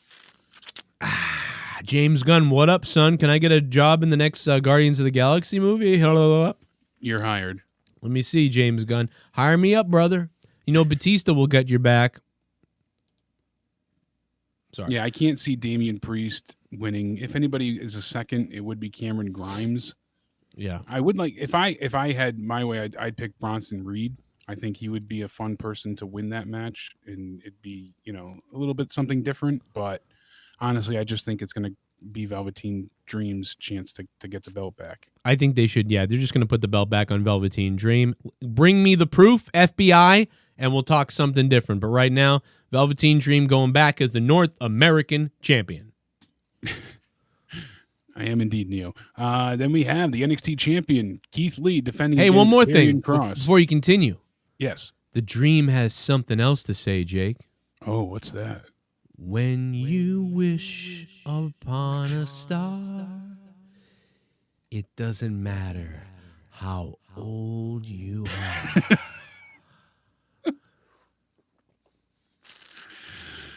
Oh, slurp it. Go ahead. So then we have Keith Lee, the champion, taking on Karrion Kross with Scarlett. I think Keith Lee loses. I'm going to say Karrion Kross wins the belt here. It's his time. I can't see them having an escape hatch, as I stated earlier with Spaz. I don't think they're going to have a count out, DQ, non-finish here. It's too big of a show, too much writing on this. I don't think they're that foolish with NXT. I think Karrion Kross wins, and this is going to be Keith Lee's transcendence to the main roster. Yeah, listen, we talked about this the other day and kind of spoiled a little bit of our predictions on this one match in particular. And at the time, I said it's staying on Lee because there's no way this guy just got on top of things. Why would you take the belt off him unless he was going to the main roster? And now it really feels like he's going to the main roster. So based on that news that he seemingly is going to the main roster, Keith Lee, which, by the way, guys like Big E are going to be like, are you fucking kidding me? But whatever. Keith Lee looks like he's going to the main roster. So I'll pick Kross because, like we said, this is like Seth and The Fiend. Why would you put Karrion Kross against Keith Lee? Because Karrion has to win here. He's been built in such a way as such a credible monster. There's no way around it. They've backed themselves into a corner. And like I said, they don't have an escape hatch ready, it seems. I don't see them going to a disqualification for this or going too far and Kross gets himself disqualified or, Scarlett gets involved. I can't see them going with a dusty finish for this. No, I think... If it was the main roster, forget it. I would have, said DQ all the way. Double dick kick would come back to fruition, but not this, not NXT. It's really weird, though. Like, to have... It's really weird. Do you know what I mean? Like, to have Keith Lee, he's going to straight up lose to this guy after the guy fireballed him. It just seems weird. I know. Everything about this screams is going to retain. It all screams good guy wins. Like, maybe he's going up to the main roster and he's going to win.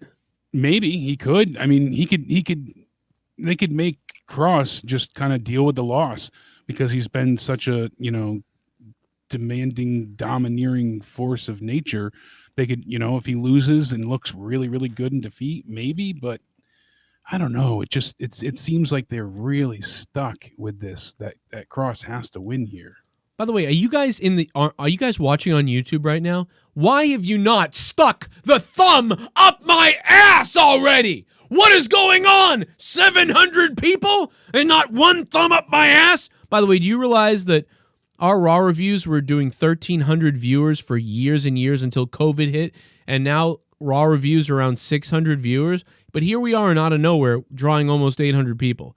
So I know, go figure. The fans are still there. Have interest in wrestling. No, but they just don't care about the main roster. But people are still here. You guys are still here, and you might as well stick the thumb up my ass. And if you're brand new to the channel, you need to subscribe, and you need to come back every day because I'm doing stuff every single day. This is all I do now.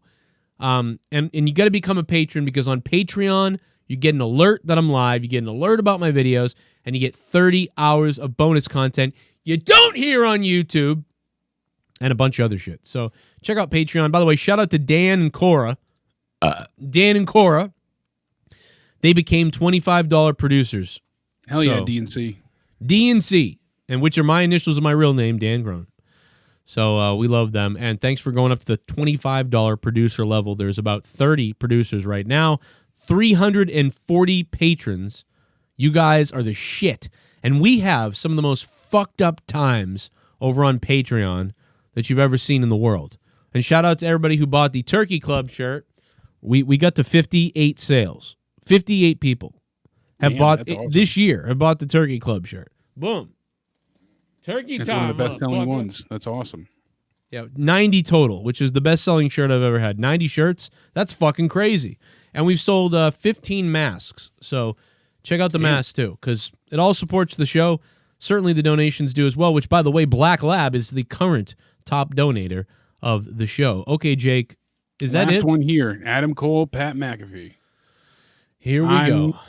Go first again and say that Adam Cole wins here. He has to win. Everything with this one, to me, screams good guy wins. I mean, they've made Pat the ultimate heel in this scenario, just talking down about wrestlers and wrestling and the business. And, really rubbing his nose in it. So a lot of people are assuming that someone helps Pat win a cheap win, but Right. maybe they try and set up a 4v4 Undisputed Era versus the NFL guys going forward. Some people had suggested as well.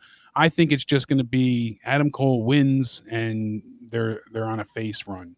I don't think Undisputed Era is going to turn on on Adam. I don't think Pat McAfee is going to have, any of the outside interference really make a big difference. I think it's just going to be where they pull out some crazy moves, really try and wow the audience. Pat's going to pull out some big offense here or there. And I think Adam Cole goes over clean. Yeah, I would agree. Adam Cole is going to win. It was a great job to build this up in this type of little bit of a hype that they did. And Adam Cole wins. It's possible that Adam Cole could be turned on after he wins with Undisputed, but it doesn't make sense, and I don't like it. So I'm just going to say same thing as you. Unfortunately, to be boring, Adam Cole wins. Undisputed Era, they're a face stable now, and that's it. And although there is something interesting about Pat winning here. What's that? I could just see it being if he was to win, wow, I don't know. I don't think I would hate it, depending on how they did it. Usually when you have celebrities involved, it's like they have to lose. They have to be beaten. But if Pat won, depending on how it was done, I don't think I would be against it. So I'm really intrigued by this main event. And I do think this is going to main event the show. I don't think the NXT title will close the show. Yeah, because it could be Keith Lee losing and Karrion Kross winning this title, and they would go out happy with the Pat and Adam Cole. However, if Undisputed Era did attack Adam Cole, it just doesn't. I don't get it. Like, I get it. It's like a shock thing. Like, they're celebrating, and Pat McAfee walks off, but then Undisputed Era attacks Adam Cole, and then they're like, "Yeah, you're full of yourself and all this stuff." And yeah, you made us. You haven't helped us. We've all lost our titles, everything. And here you are fighting for glory. Like that could be the only reason I could see them attacking him. But even then, that's not a great reason. When you have a group that's been so damn successful to break them up this way, like I didn't want to see the Shield break up, but they really did go through the entire roster. They were stuck. And the way they broke them up was really, momentous. So I'm okay with that happening. With this, it doesn't feel like the right time. How do you like my phone? You like it? Look at that. What phone is that? This is the broken Note 10. Oh. You don't like it? Look at that sexy bastard. I dropped it on a rock today. Did you? That sucks. I see it in the bottom right You corner. see it? Danny cracked her phone slightly too. It literally fell about 1.5 inches. She's dropped the thing down a flight of stairs. Nothing's happened. The thing fell face down as it was propped up, and it has a huge crack in the side of it. So The camera, frustrating. the camera actually makes it look like it's working, but it's not. It's all flashing everywhere, and the bottom's ripped, like broken. That sucks so much. Isn't that crazy? So I went on to Verizon, and the first thing they said was, "You're due for an upgrade." Hey, nice. Except for the upgrades nowadays aren't a big deal. The thing is, though, I had this phone paid off, so everything I was doing with this phone was free because this phone was paid off 4 months ago. So if I could have gotten another year out of this, at least a year, if not 2, right? So another year out of this, not paying. But now, fuck. Now I got to fork over $30 a month. That you get, $30 a month to get a phone. And I do suggest the S20. It's really nice. The S20 Ultra is what I got because I got a giant coupon on it, and I wasn't gonna do it at first because it said it would have been $90 a month, and I was like, "Go fuck you." Yeah, it's something stupid expensive, but I got a huge discount with Look it, at the and deal. I got the credit for my own trade-in too, so that's how I ended up getting it. Yeah, credits will take like $300 off or something. But by the time I was done with the rebates and everything, it's basically like I'm not paying any difference. So yeah, it was about the worked same out. for me too. But Best Buy had a deal. Like I called Best Buy and they had a deal. It was like crazy. It was like, why? yeah, sometimes you can really walk away with a brand new phone for next to nothing. So you just have to be patient and look places. Oh my god, dude! Like it went from $90 a month from Verizon to $30 a month, and and I wasn't going to get the Ultra. I was like, no, I can't afford the Ultra. I'm not going to do that. I'm just going to buy some shit one for like a year and then try to. And then I was like, all right, I'll just buy this one again. I'll buy I'll get the 8 or the Note 8. And I was like, let's get the Note 8 because that was $25 a month was the Note 8 or something. But then Best Buy was like, oh yeah, it's fucking $30 for the Ultra. And I was like, what? It said it was $90 on their website. And then they were like, oh, yeah, but we have a deal. We have this promotion going on. And I'm like, what the fuck? Hell yeah. So, and you know what's messed up? They messed up when I ordered this phone, too. I got this 3 years ago. When I got the Note 8, they messed up. They sent me the 60 gigabyte one. So the Ultra is 500 gigabytes. Damn. Like, I don't have to empty my photos and videos again for like a while. Anyway, whatever. Yeah. Let me play the donos. You're set for ages. I hope, unless I break that too. A little bit of the bubbly. That's it. Want some bubbly? Look at this stuff. Oh, a little bit of the bubbly. That's it. The only person that has special privilege is me. I made 2 people disappear and I was still able to walk out of the courtroom free. What the Oh my God. What are you, Oriental James Simpson? What are you, Marty? Marty? What's his name? The Rockers? Jannetty. Marty Jannetty. What are you, Marty Jannetty? Gee, why can't I think of it? I'm really got problems, dude. Marty Jannetty. You and me both. I can't come up with a name to save my life today. I was watching Marty Jannetty when I was like Super 6. Super chat. Joe, that was the best rant on pedos. Thank you. Fuck yeah. You're Nick welcome, Wolf. sir. Fuck that. I don't like kids being messed with. Nick Wolf, Yeah, thank you, bro. Especially kids. I don't mind jokes either, by the way. Like, I don't give a shit. You can make some pretty fucked up jokes, and I'm down. I'm just not. Obviously, we say stuff that crosses the line all the time. Yeah, I've said really bad stuff about lots of things. But come on. Dinesh Bam, thanks for subbing to the channel. What's going on? Pour him a beer in the chat. The Stars are kicking the Flames' ass right now. The Bruins have moved on to the next round. I'm ready for hockey. Let's go. What's the over-under that a superstar will say they got eye damage or head damage from all the LED boards and laser light in ThunderDome? Superstar. 27 Freddie Mitchell, thank you for the 316. I doubt anybody does. I doubt anybody complains about that. If they're not bothered by the flickering lights and the entrance lights and all the other, back in the day, the flash bulbs that would go off up until about 2007. Like, I mean, remember when you see Stunner or Rock Bottom and the place would just light up like a lightning storm? Right. Yeah. All the flash bulbs. Yeah, fuck that, bro. They'll be fine. They'll be all right. They're going to be fine. They're not going to have problems. Now we're on to WWE Summerslam Raw Extended, because out of the 8 matches announced, 4 of which, like I said before, we've seen both at Extreme Rules and Raw. So since July 19th, we've seen 4 of the 8 matches. We've seen the Street Profits beat the challengers, Andrade and Angel Garza. Ooh. We saw Bayley take on Asuka. We saw Bayley and Asuka. That happened. We saw Sasha Banks and Asuka. And we saw Apollo Crews successfully defend the U.S. title against MVP. That was the August 3rd episode. Mm-hmm. So we've seen this already. Boring. Yeah. So to kick off the night, we have Seth Rollins versus Dominic Mysterio in a street fight. I'm going to say Seth Rollins wins here, and that leads to a 2-on-2 match next week at the Payback pay-per-view. It'll be Seth and Buddy versus the Mysterio family. I think you're That's nailing my it, guess. because then Buddy can take the pin in the tag match for the redemption of the Mysterios. Yes. There you go. There we go. Sonya Deville versus Mandy Rose. I honestly, last week on Out of Nowhere, said that this isn't going to happen. And I like being wrong because I like to have my views challenged. But I honestly would have bet money that this wouldn't happen because they just cut Mandy Rose's hair. So it makes Sonya Deville being the loser like so telegraphed and obvious. Yeah. They're not going to shave Mandy, their blonde bombshell, bald. But Sonya, the lesbian, why wouldn't they? You know? Yeah, she probably wants to be bald, right? So that's what I'm saying. I imagine they're not just going to force somebody to shave their head, especially a female. So it must have been offered or came up with. Then again, I could see somebody like maybe Mandy saying, they won't see it coming if I do it. I mean, it was like when Molly Holly shaved her head just to be on the WrestleMania card, you know? Oh, God, I hope she doesn't, though. That was... Good Lord. Hopefully Sonya, if she does lose, which I think Mandy Rose will win, obviously that's my prediction. But if Sonya does lose and they do the hair, fully, I hope they do it where they do like a buzz cut where it's not shaved to her head.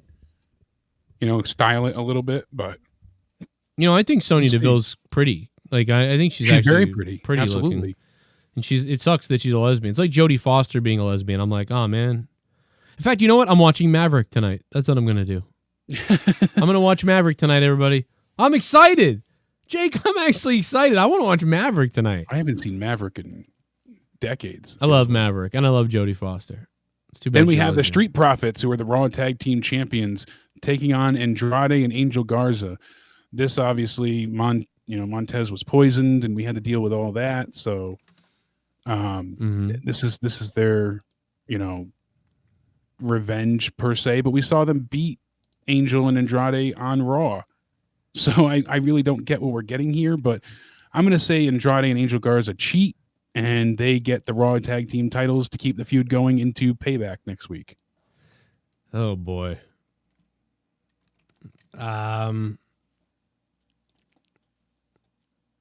I didn't hear a thing you said. Yeah, I'm going with Andrade and Angel Garza.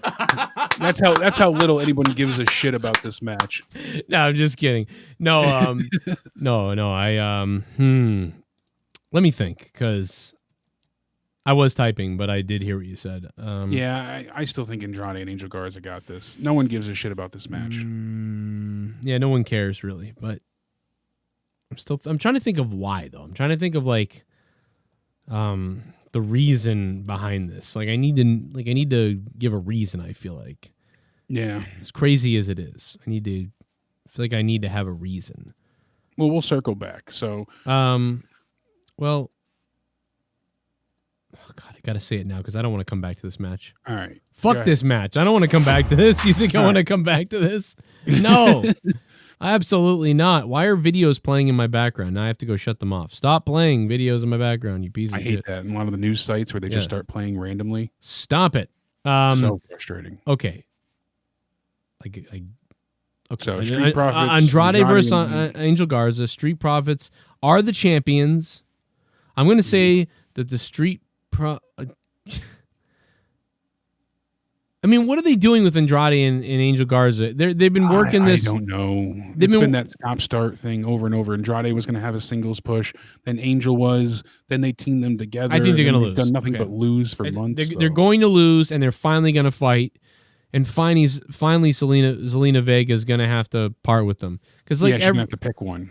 Every fucking week, it's like, stop it, guys. And they're like, no, it's your fault. No, it's your fault. Fuck you. Fuck him. Fuck me. Well, especially with her being blamed for the poisoning. And I don't think she's guilty of that. I think that it just looks like it. I think it isn't going to be her, though. Yeah. I don't think she really did do it. Yeah. Yeah. But maybe she did. But no, you know what? I'm going to say Street Profits retain.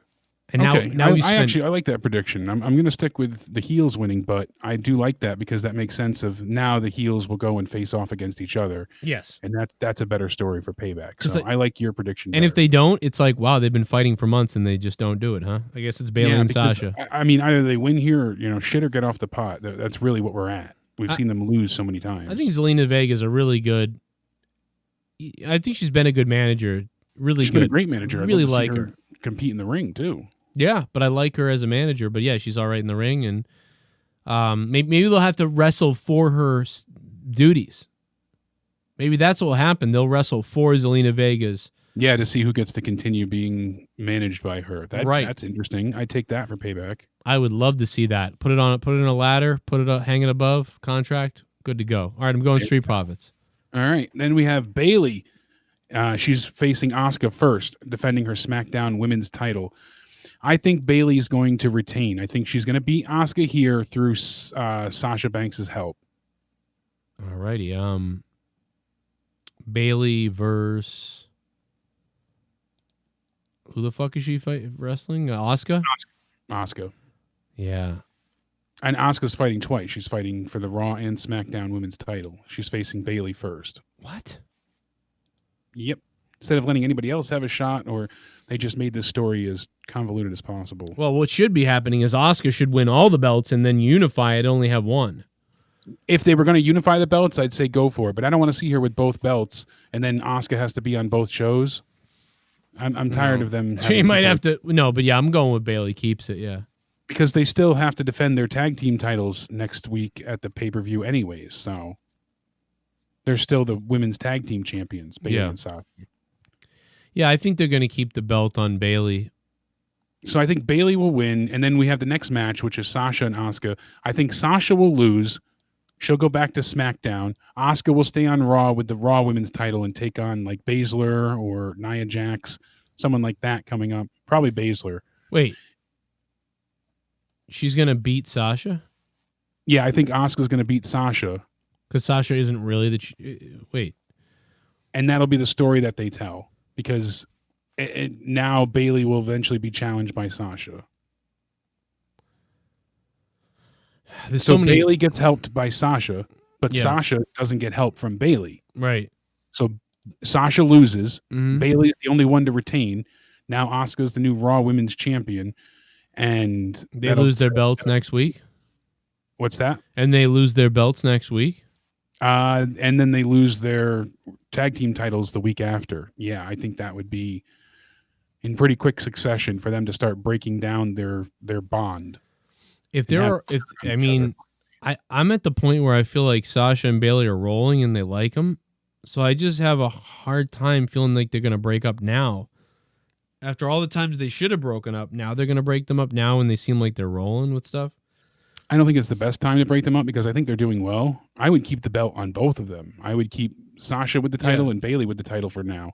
I don't think Asuka's a good choice to pull the belt off of them. I mean, I could see Asuka, like I said, winning both and then going on both brands like you said you didn't want and maybe even unifying the belts. So I would love to see them unify them, but I just don't see that happening ever. So you know what? I'm just going to say they both keep I think Sasha and Bailey are going to keep the belts. That's what I want to happen. I think that's what's going to happen, but I like what you said. I think what you said is the most likely outcome, that one person will lose, thus breaking up the group. Because there's going to be a reason Asuka's facing both. So the most likely thing is what you said. One loses, and now there's a fight between the two. Yeah, because they'll fight over the fact that either they didn't get help or only one retained. Right. And then the week after, now they lose the tag titles too. So there's really a lot of dissension between the two. I think Sasha will be face and Bailey will be the heel because Bailey's done an excellent job on this heel run, getting better and better each week. I think she's improved. Maybe Bailey will lose then. I don't see Bailey losing. Because the story with Sasha is that, she didn't really win the belt to begin with and she can't defend it. You know, if Bailey didn't get that count-out victory, she wouldn't have really gotten the belt. And if Bailey didn't count the pin, so Bailey's been the one. But is Bailey wrestling first with her? Yeah, Bailey's wrestling Asuka first. Oh, because I was going to say, because then, it would make sense if Sasha got help from Bailey, and then later on, Bailey didn't get the help from Sasha. But it doesn't make sense if Bailey wins, and then... Because Bailey goes up first, so I think Sasha would help Bailey, and then Sasha wouldn't get help. The one that you're turning heel, like whoever it is that you're making the heel of the two, is the one that needs to lose to be angry. See, I don't think so. I think that she could be spiteful, but it would be more or less that, hey, Bailey keeps taunting and nagging to her face. Makes her feel lesser and like she's not an equal wrestler. And plus, the story that they're telling too, Mario's right in the chat, Sasha has never successfully defended the belt. Anytime she's had it, she's lost when she's defended it. And I think that's the story they're continuing to tell here as well. So she's not going to be able to defend it against Asuka, and she's not going to have help from Bailey. I think that's what they're going with. Okay. I just don't believe that's the way it goes. I got to believe that Sasha would hang on to, that Bailey would lose her belt and be all pissy that like Sasha kept hers and Bailey would flip out. But I don't know. Maybe none of this is going to happen. The second most likely outcome is that Asuka wins both. But the third outcome is that they both just keep them. And that's what I'm going with. But I don't like my prediction because what's the point in having both of these women put the belts on the line? Then they both beat Asuka? That's kind of fucking crazy. So I mean, if they both cheat, then they didn't really beat Asuka. But what's the point of keeping this feud going any longer? It's been going on for so long. I just don't care. Yeah, give Asuka one belt and then let the other two bitches fight and then move on, and that's it. Yeah, that seems like the most. All right, I'm gonna change my mind. I'm saying Bayley loses her match and Sasha wins hers. Okay, so the opposite of what I'm saying. I like it. Yeah, but I also think it'd be better if Bayley had the belt and Sasha was the good person because Bayley then has the belt, so the heel has the belt. So I don't like that, but I'll go ahead and be opposite, and we'll see what happens. All right, and then we have Apollo Crews and MVP. MVP has lost so many times. Yeah, it's hard to think Apollo Crews would lose here, but MVP, what are they doing with him if he just keeps losing? I mean, he even got pinned on Monday. The Hurt Business interferes, disqualification, boom. So you're saying disqualification. I'm going to say title change. I'm going to say MVP wins the U.S. title. Oh, yeah. Wait, Apollo Crews. I thought MVP did have the belt, but I forgot he was fake, had the belt, and Apollo's back and has the belt. You're right. Then never mind. That ain't going to happen. Maybe it will, though. Yeah, I guess I'm going to go with what are they doing, though, with the Hurt Business or whatever? They're showing up on Underground. They're beating people up. They're supposed to be tough. And then they get their ass kicked by Apollo on Monday, 2/3 of them, and then Bobby Lashley obviously sealed the deal, but still, they make the other two look like weak links compared to Bobby. So I think that MVP is going to win here, and it's going to be the start to try and build up the Hurt Business again. Yeah, why would you have this Hurt Business if they weren't going to do anything? And I feel like Vince at this point thinks they're kind of entertaining and thinks Apollo Crews sucks. So yeah, maybe interference.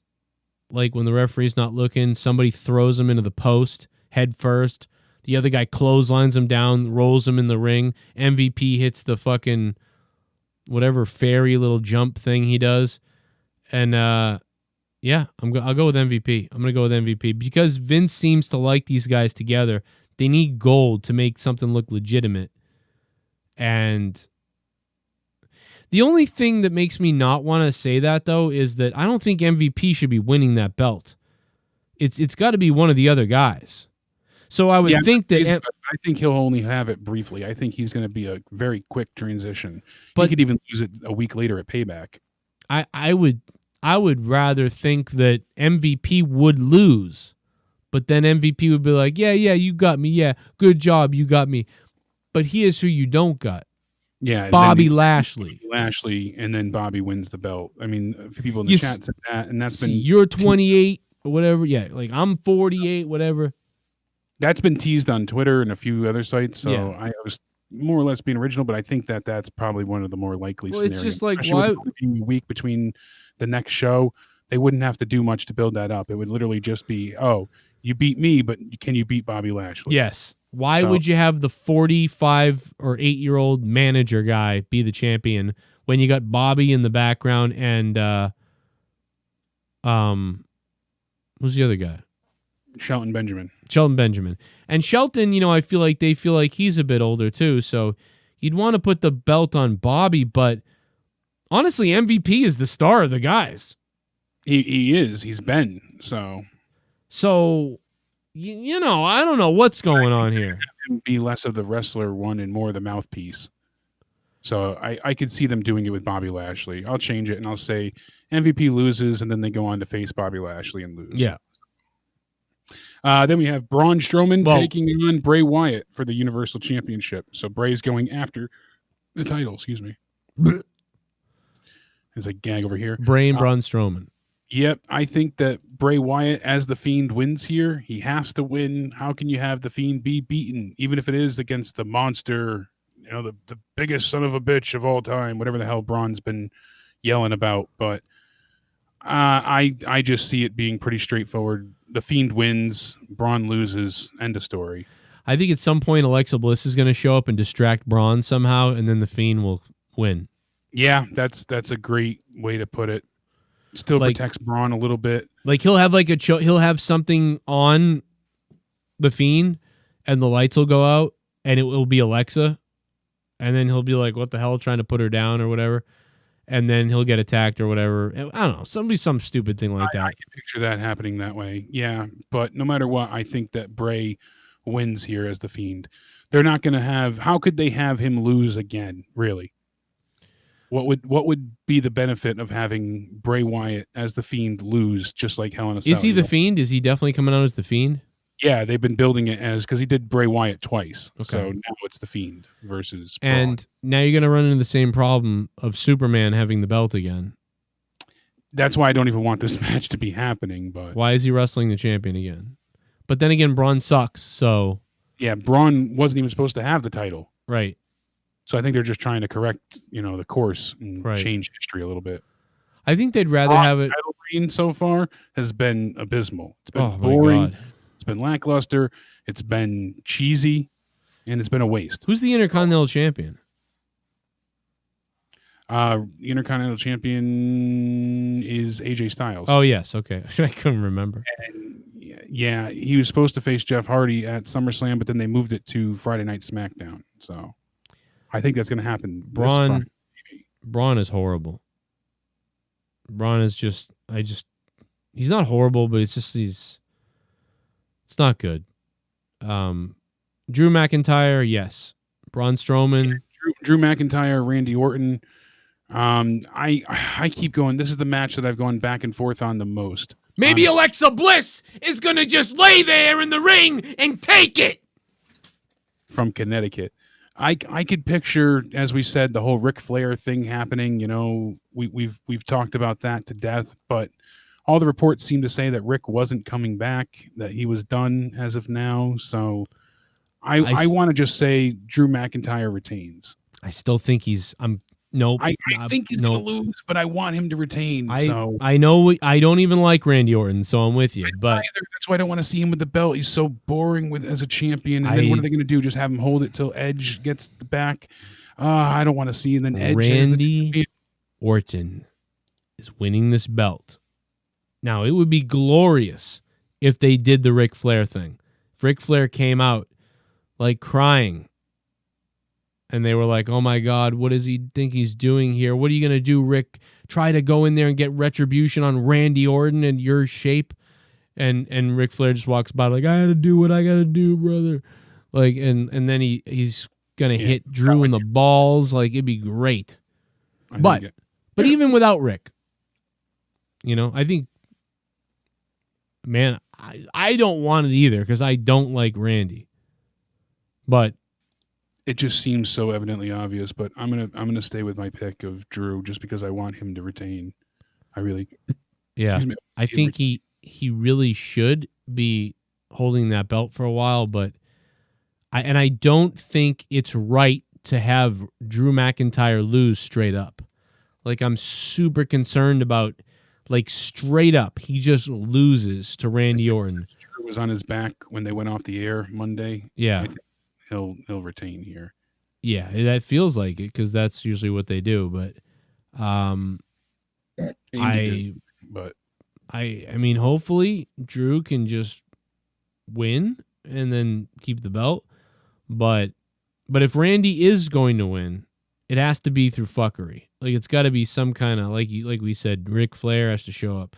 Because there's no... Yeah, you can't just punt Drew clean. That can't happen. Or RKO him. Yeah, I'm saying, but I don't see him just putting him out to pasture. No, I don't. I mean, I'm not, Drew can lose.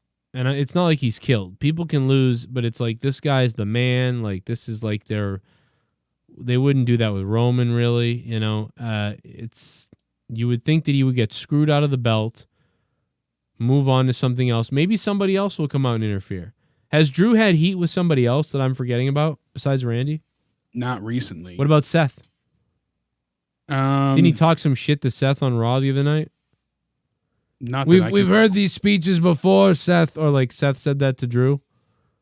Didn't Seth kind of be like, yeah, because he was like basically doing the I'm the leader of the locker room thing was Drew, and then Seth was like, yeah, Drew, and then like Seth got in his kind of face. Yeah, that was a while back further though. So really, well, so what if I I just don't see, because Seth is preoccupied with Mysterio. But isn't his match first? It's earlier on in the night, yeah. So if Seth wins and beats Mysterio, maybe at the end of the night, for some reason, Seth shows up and causes Drew to lose. I don't see it happening yet because they're going to have him be with Dominic, I think, for a little while longer. Yeah. Yeah, I don't see it. I know he beat Seth already, but I was just wondering. I'm just wondering about somebody that can possibly interfere. In the past few weeks, that would make sense for them to interject. Maybe somebody we don't see coming. Maybe, because that's the whole point of the pay-per-view. You'll never see it coming. You know, they've said that tagline a dozen times each hour. So They keep saying that. You're right. I forgot about that. You'll never see it. Excuse me, never see it coming. So what the hell does that mean? What does "you'll never see it coming" mean? I think they're going to try and pull some wonky shit at some point. Probably with the main event. I think it's the Ric Flair thing. That seems It's to make gotta the most be. sense. You'll never see it coming. I mean, we did see it coming then. We've been saying it for weeks. But also, sadly, if that's the case. what about if it's Shawn Michaels coming out of retirement and attacks Drew McIntyre? Because he didn't help him. No, what if the screens go off during the Bray Wyatt match and it's all the Fiend's face? See, that's the kind of stuff that they can do that would be compelling and interesting. Oh, you're right. It's Retribution is going to show up and interfere in the whole match. Oh, Retribution shows up, and that's how they get out of this. Yes, the Retribution will screw over the whole event. They'll cost Randy Orton the victory here. Yep. And we'll have another fight at Payback. We forgot all about Retribution, and you'll never see it coming.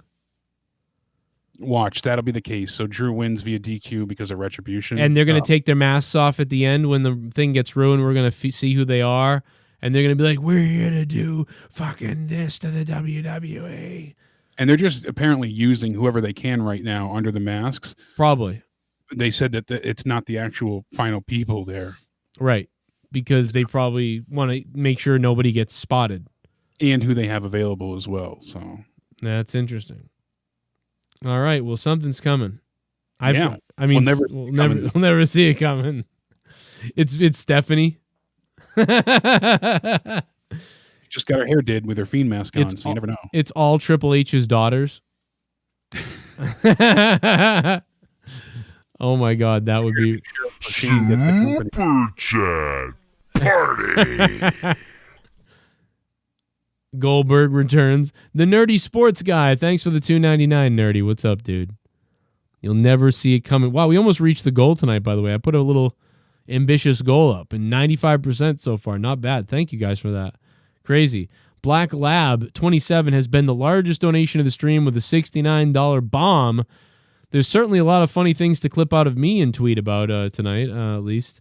Like Ashley tweeting about me sucking on a candy. We got a lot of clips from you out of this episode. TSS is going to have a field day. A lot of weird innuendos. James Gunn is a pedo. You know?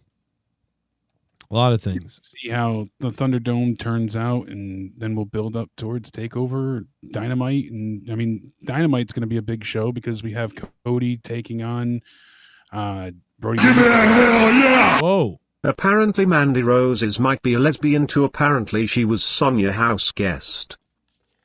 Yeah, I know she's living with Sonya a lot, but, you know, if anything, Mandy's bi, if anything. I don't think she's a lesbian. Because we don't think, Mandy is not a lesbian. Mandy is... funny, though, they're supposed to be killing each other, and so much for kayfabe. There they are at the same house. Yeah. You know, off this terrible stalker situation. How awful is that? But yeah, kayfabe's dead. Die, He wanted a kayfabe new died. Twitch in the follower. house all weekend. Hell yeah, take my pants off. Things of SmackDown and SummerSlam. Thanks for the follow, bro. So This guy's following me on Twitch. Random follower on Twitch. Look at that. hell yeah. They better scissor, I'll tell you that. I could see Mandy Rose being like, you know what, I'm not a lesbian, but fuck it, I'll fuck you. Yeah, might as well. I'd do it. I mean, if I was a girl. You know, you want some of the Golden Goddess. Yeah, I get it. I would do it. We'll give you the smoke. I would love to hook up with Sonya Deville. Even being a lesbian, I would say, you know what? I know you're a lesbian, but I'm, I mean, I don't grow hair a lot, so I'm a pretty non-hairy guy, so you might like that. So I'll shave all my stuff and I'll put a wig on. I could look like a butch lesbian. And I could leave my wife for Sonya. So let's go. You can make a trade. Yeah, I think Mandy might be bi. If she's bi, that's fuck it. Yeah, that's cool. I like it. Anything else, Jake? I think AEW is kind of gonna get lost in the mix this weekend. I feel like, unfortunately for them. Like we said, we got the big TNT match, but Brody Lee and Cody. But besides that, I don't know. We'll see what happens on Dynamite. I mean, I'm gonna I will do some kind of review of AEW. It just might come later. So, but we didn't forget about you, AEW. God knows I love you. I wish you were on Sunday in the middle of the day or something. I don't know. Are you ready for WWE ThunderDome? Friday night SmackDown. It's ThunderDome. Thunder thighs. It's going to be crazy. And we already got pointed out that there's a whole bunch of duplicates here. So I wondered how many duplicates they would have. I think that was just for the test scenario, though. And fuck Bill Goldberg! So anything else, Jake, you want to say before we get out of here tonight? That is it. That is everything from me, sir. Well, ladies and gentlemen, if you guys want more of me and Jake, even... Shit bomb! Ooh, look at that. Asuka losing to Sasha would make no sense because that makes Shayna telling Asuka that she wants her after SummerSlam would be nothing, and I think Ciampa is revealed as Retribution leader to feud with Orton. Yeah, okay. I'm down with it. Matt the Misfit, thank you. Yeah, you might be right then. I mean, we'll see. It's a good point. Be the Retribution leader. I don't know if he'll feud with Orton, but it'd be interesting. If they cost Orton the match, then yeah, that could be a way they go. You think Ciampa is the Retribution leader? That's what he had said in his donation. That's what Matt said? Yeah. Busy going, he's too busy going, busy going,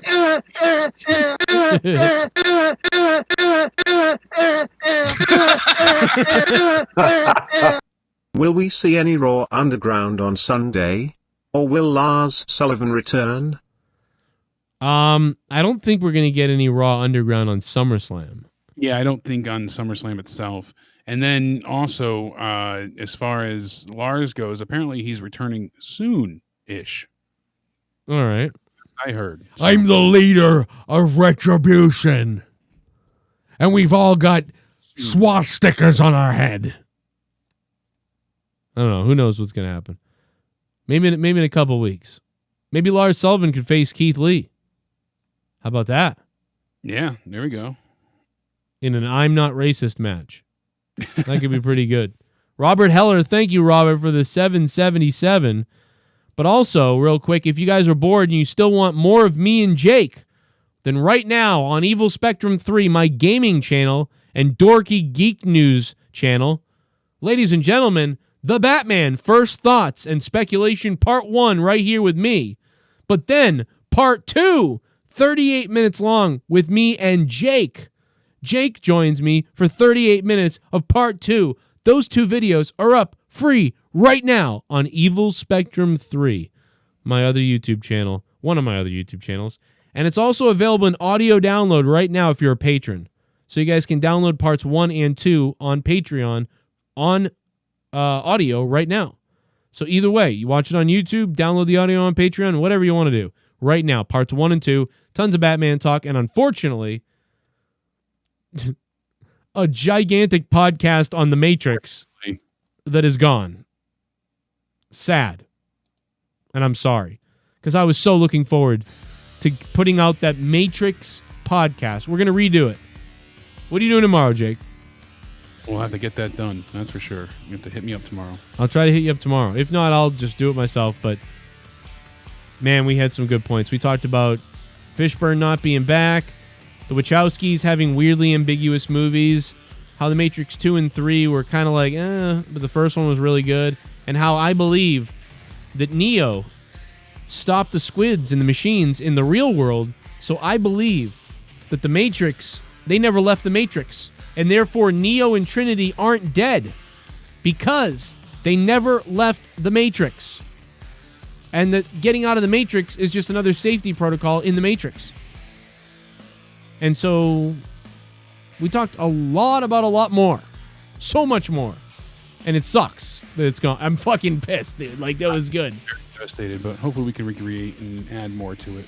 I want to be shot for what I did. We even talked about, like, movies and how everything they bring back fails. Like, oh, I can't wait till the new Star Wars. The prequels were so bad. Please save the prequel, save Star Wars. And then they bring back Star Wars, and it's worse. It's just like Star Trek. Oh, my God, please, Patrick Stewart, come back and be Jean-Luc Picard and save Star Trek. It's been so bad. Oh, my God, it's worse. Oh, my God, just like every second we say that about a movie. Please come back. Hey, please, Keanu Reeves, do Bill and Ted 3. Oh, wait, the daughters are going to save everybody? Oh, my God, it's going to be worse. So, will we wish there wasn't a Matrix 4, or will the Matrix 4 potentially be the second best Matrix? I don't know, but me and Jake are going to talk about it all over again. And I'm going to post questions so you guys can throw some questions at me and Jake. So, because guaranteed we probably won't do as long as we did the last time, because that just seems to be how it is when you got to redo something. You don't quite have the passion you had the first time. So, we're going to try to figure it out. Try and make it work. Joe said F Sony, but he's got Sony headphones. Yeah. I actually love Sony. Sony headphones, Sony stereos, Sony products from back in the day. Growing up, I loved them. Probably because my dad had all Sony. Jake, say goodnight and blow a kiss. Yeah, good night, everybody. Mwah. Kisses. Stay safe, stay sexy. Rest in peace. Vince McMahon, I will... James, thanks for the host, man, on Twitch. I'm not even on Twitch tonight, but thank you. You're a beast. You're simply a beast. Good night, everybody. I'm really going this time. This smells like my vagina.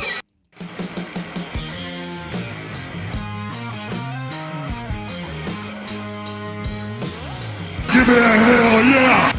What if Brock Lesnar returns and causes Drew? Never see it coming? Oh my God, Brock Lesnar shows up and... and he attacks Drew. That would make sense. The lights go out, retribution. I don't know. Who knows? Wow. Brock Lesnar returns at SummerSlam. I definitely feel like it's going to be something big at SummerSlam. It feels like it has to be. I hope he does, because if that happens, I'll probably have 2,000 people watching my live review. So let's pray for that. Good night, folks. You can use it! Spin the wheel now, you stupid ass. Tomorrow night is Monetize This, live on my other YouTube channel, Corrupted Nation. At 11 p.m., Drew is going to put his crown on the line.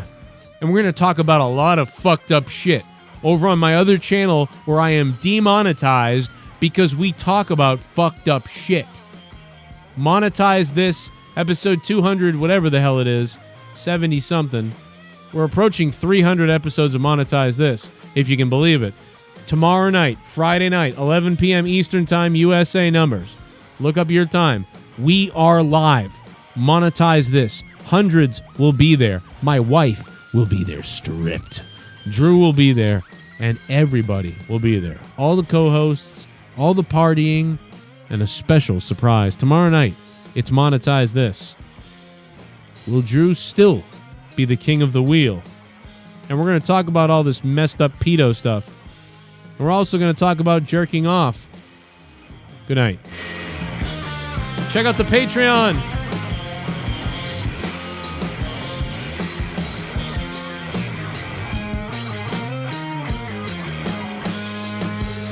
Shout out to DanH Cora, who became $25 producer patrons. And shout out to all the other $25 producer patrons. We got over 340 patrons. But 30 of you have gone the extra mile and gone completely insane. Insane. And become $25 producers or more on Patreon. For $5 a month, 30 hours of bonus content nobody hears anywhere but Patreon. And right now, Jake and my podcasts on Batman are up on Patreon, and you can download them and save your data plan on your phone. Shout out to Nick Wolf, who's back as a $5 patron. Welcome back to the Cronin Club. Nick Wolf, you are a member of the Cronin Club once more. And thanks to DanH Cora from going from the VIP $10 a month to going to the $25. You guys make my privates sing. And now I'm going to go watch Maverick. Good night, everybody, and shout out to Black Lab. Largest donation of the stream tonight. Thank you guys for keeping my stupid show alive so we can keep bringing these podcasts to you every single day. News, podcasts, rants, and these and more. I'm live almost every single day on The Joe Cronin Show, Corrupted Nation, Evil Spectrum 3, my Twitch channel, and everywhere else, plus Patreon. Follow me on Twitter. Kiss my ass to the haters. And I'll see you tomorrow. And they're going out for some hangings.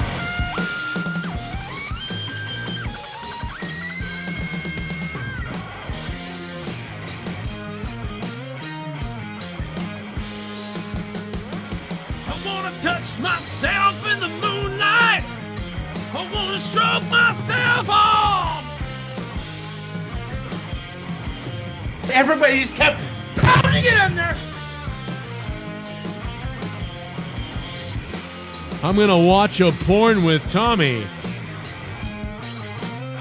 I'm gonna watch a porn with Tommy.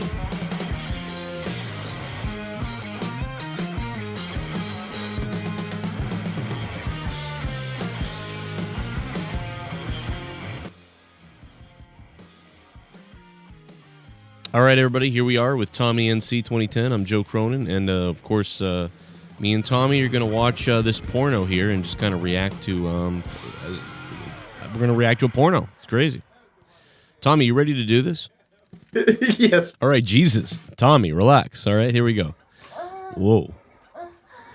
Wow, look at that. Man, she's getting, she's getting reamed in the butthole. Tommy, what do you think about butt play? Well, you know, everybody has their own opinions. This is arousing me. I mean, is this making you hard? Like, is this making you hard at all, Tommy? It is fucking hard. Wow. Yeah, baby. Yeah. Hell yeah, Tommy. That's what I like to hear, man. Hey, listen, I mean, is there anybody you want to... I mean, like, when I start watching porn like this, I want to fuck people. I want to fuck Leah, basically. Is there anybody you want to fuck after watching this? I want to fuck Debbie until cum comes out of her fucking eyeballs. Holy shit, Tommy. Oh, my God, man. Dude, settle down, bro. I'm not going to beat you. I mean, this is... What the fuck? Damn, look at that. Look at her do that. What is that? I want to fuck... Jesus Christ, Tommy, relax, bro. You never watched a porn with a guy before? You can't put your dick away. I want to fuck... No, dude, Tommy, you gotta calm down, or I can't watch this with you. Fuck you! I want to fuck... Oh my God, he's losing his fucking mind. Sit on a dildo. No, let's not do that, Tommy. Let's not do that.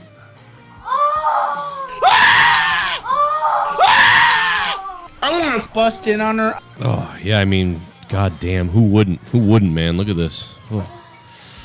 Shit, man.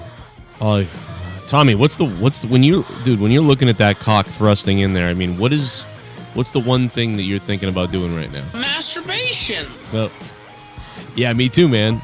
See, we finally got you to admit it. You know what I mean? Fuck you. Tommy, what are you mad about, dude? Why are you getting mad now all of a sudden? You should be happy we're watching this. I mean, what are you jealous of? You're jealous of all the guys that are banging this girl in this porno? Why are you jealous of people in a video? Everybody just kept pounding it in there. Well, that they did, Tommy. But anyway, whoa, calm down. I want to fuck. It is fucking hard. Tommy, oh my God, stop it. Well, there you have it, folks. Me and Tommy watched the porn together. We'll see you guys next time.